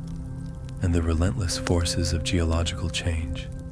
marveling at the incredible and often bewildering diversity, the sheer strangeness that often seemed to defy imagination, and the undeniably breathtaking beauty of the dinosaurs that once held absolute dominion over our planet, their forms and adaptations painting a vibrant tapestry of prehistoric life in a kaleidoscope of scales, feathers, and bony adornments. We've chuckled, perhaps with a touch of scientific amusement and a newfound perspective on evolutionary trade-offs, at the surprising revelation that the mighty and heavily armored Stegosaurus, that iconic herbivore with its elegant plates and formidable tail spikes, possessed a brain roughly the size of a modern lime, a testament to the fact that size isn't always the primary driver in the evolutionary arms race, and pondered the equally surprising and somewhat comical fact that a seemingly innocuous and often underappreciated chicken, pecking diligently at scattered seeds in a humble farmyard, is not just a distant relative, but essentially a tiny, perpetually food-motivated, and perhaps possessing some deeply ingrained territorial instincts akin to a miniature, feathered Tyrannosaurus rex, with some serious, deeply ingrained trust issues stemming from millions of years of predator-prey dynamics etched into its very DNA. Dinosaurs, as we have hopefully come to appreciate through our journey, were far more than just big, scaly, and often slow-moving reptiles that roamed a static and unchanging prehistoric landscape conjured in our imaginations. They were vibrant, dynamic, complex, and wonderfully weird in all the best and most scientifically fascinating possible ways, filling a multitude of diverse ecological niches, from apex predators that shaped food webs to gentle herbivores that sculpted vegetation, to agile aerialists that conquered the skies and profoundly shaping the world around them, influencing plant evolution, soil composition, and even atmospheric conditions for an astonishing and almost unimaginable 160 million years. An evolutionary achievement, a powerful testament to their remarkable adaptability, ecological success, and sheer longevity, that we relatively young and geologically recent humans, with our mere few million years of existence on Earth,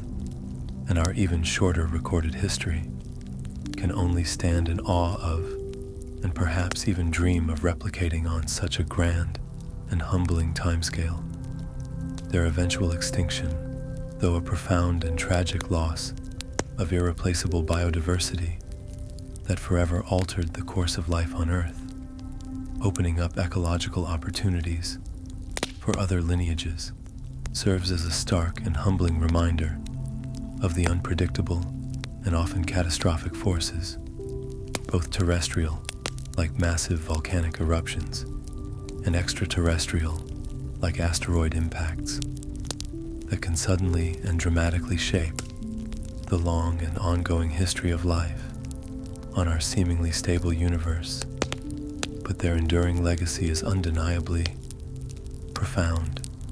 continuing to shape our scientific understanding of the deep past and our very perception of the present world around us, particularly the feathered creatures that share our planet. These magnificent creatures have become our invaluable and silent teachers, sparking intense scientific curiosity in generations of dedicated researchers, from paleontologists meticulously excavating ancient bones and painstakingly reconstructing their lives, to evolutionary biologists piecing together the intricate and branching tree of life, and biomechanists studying their movement, and physiology,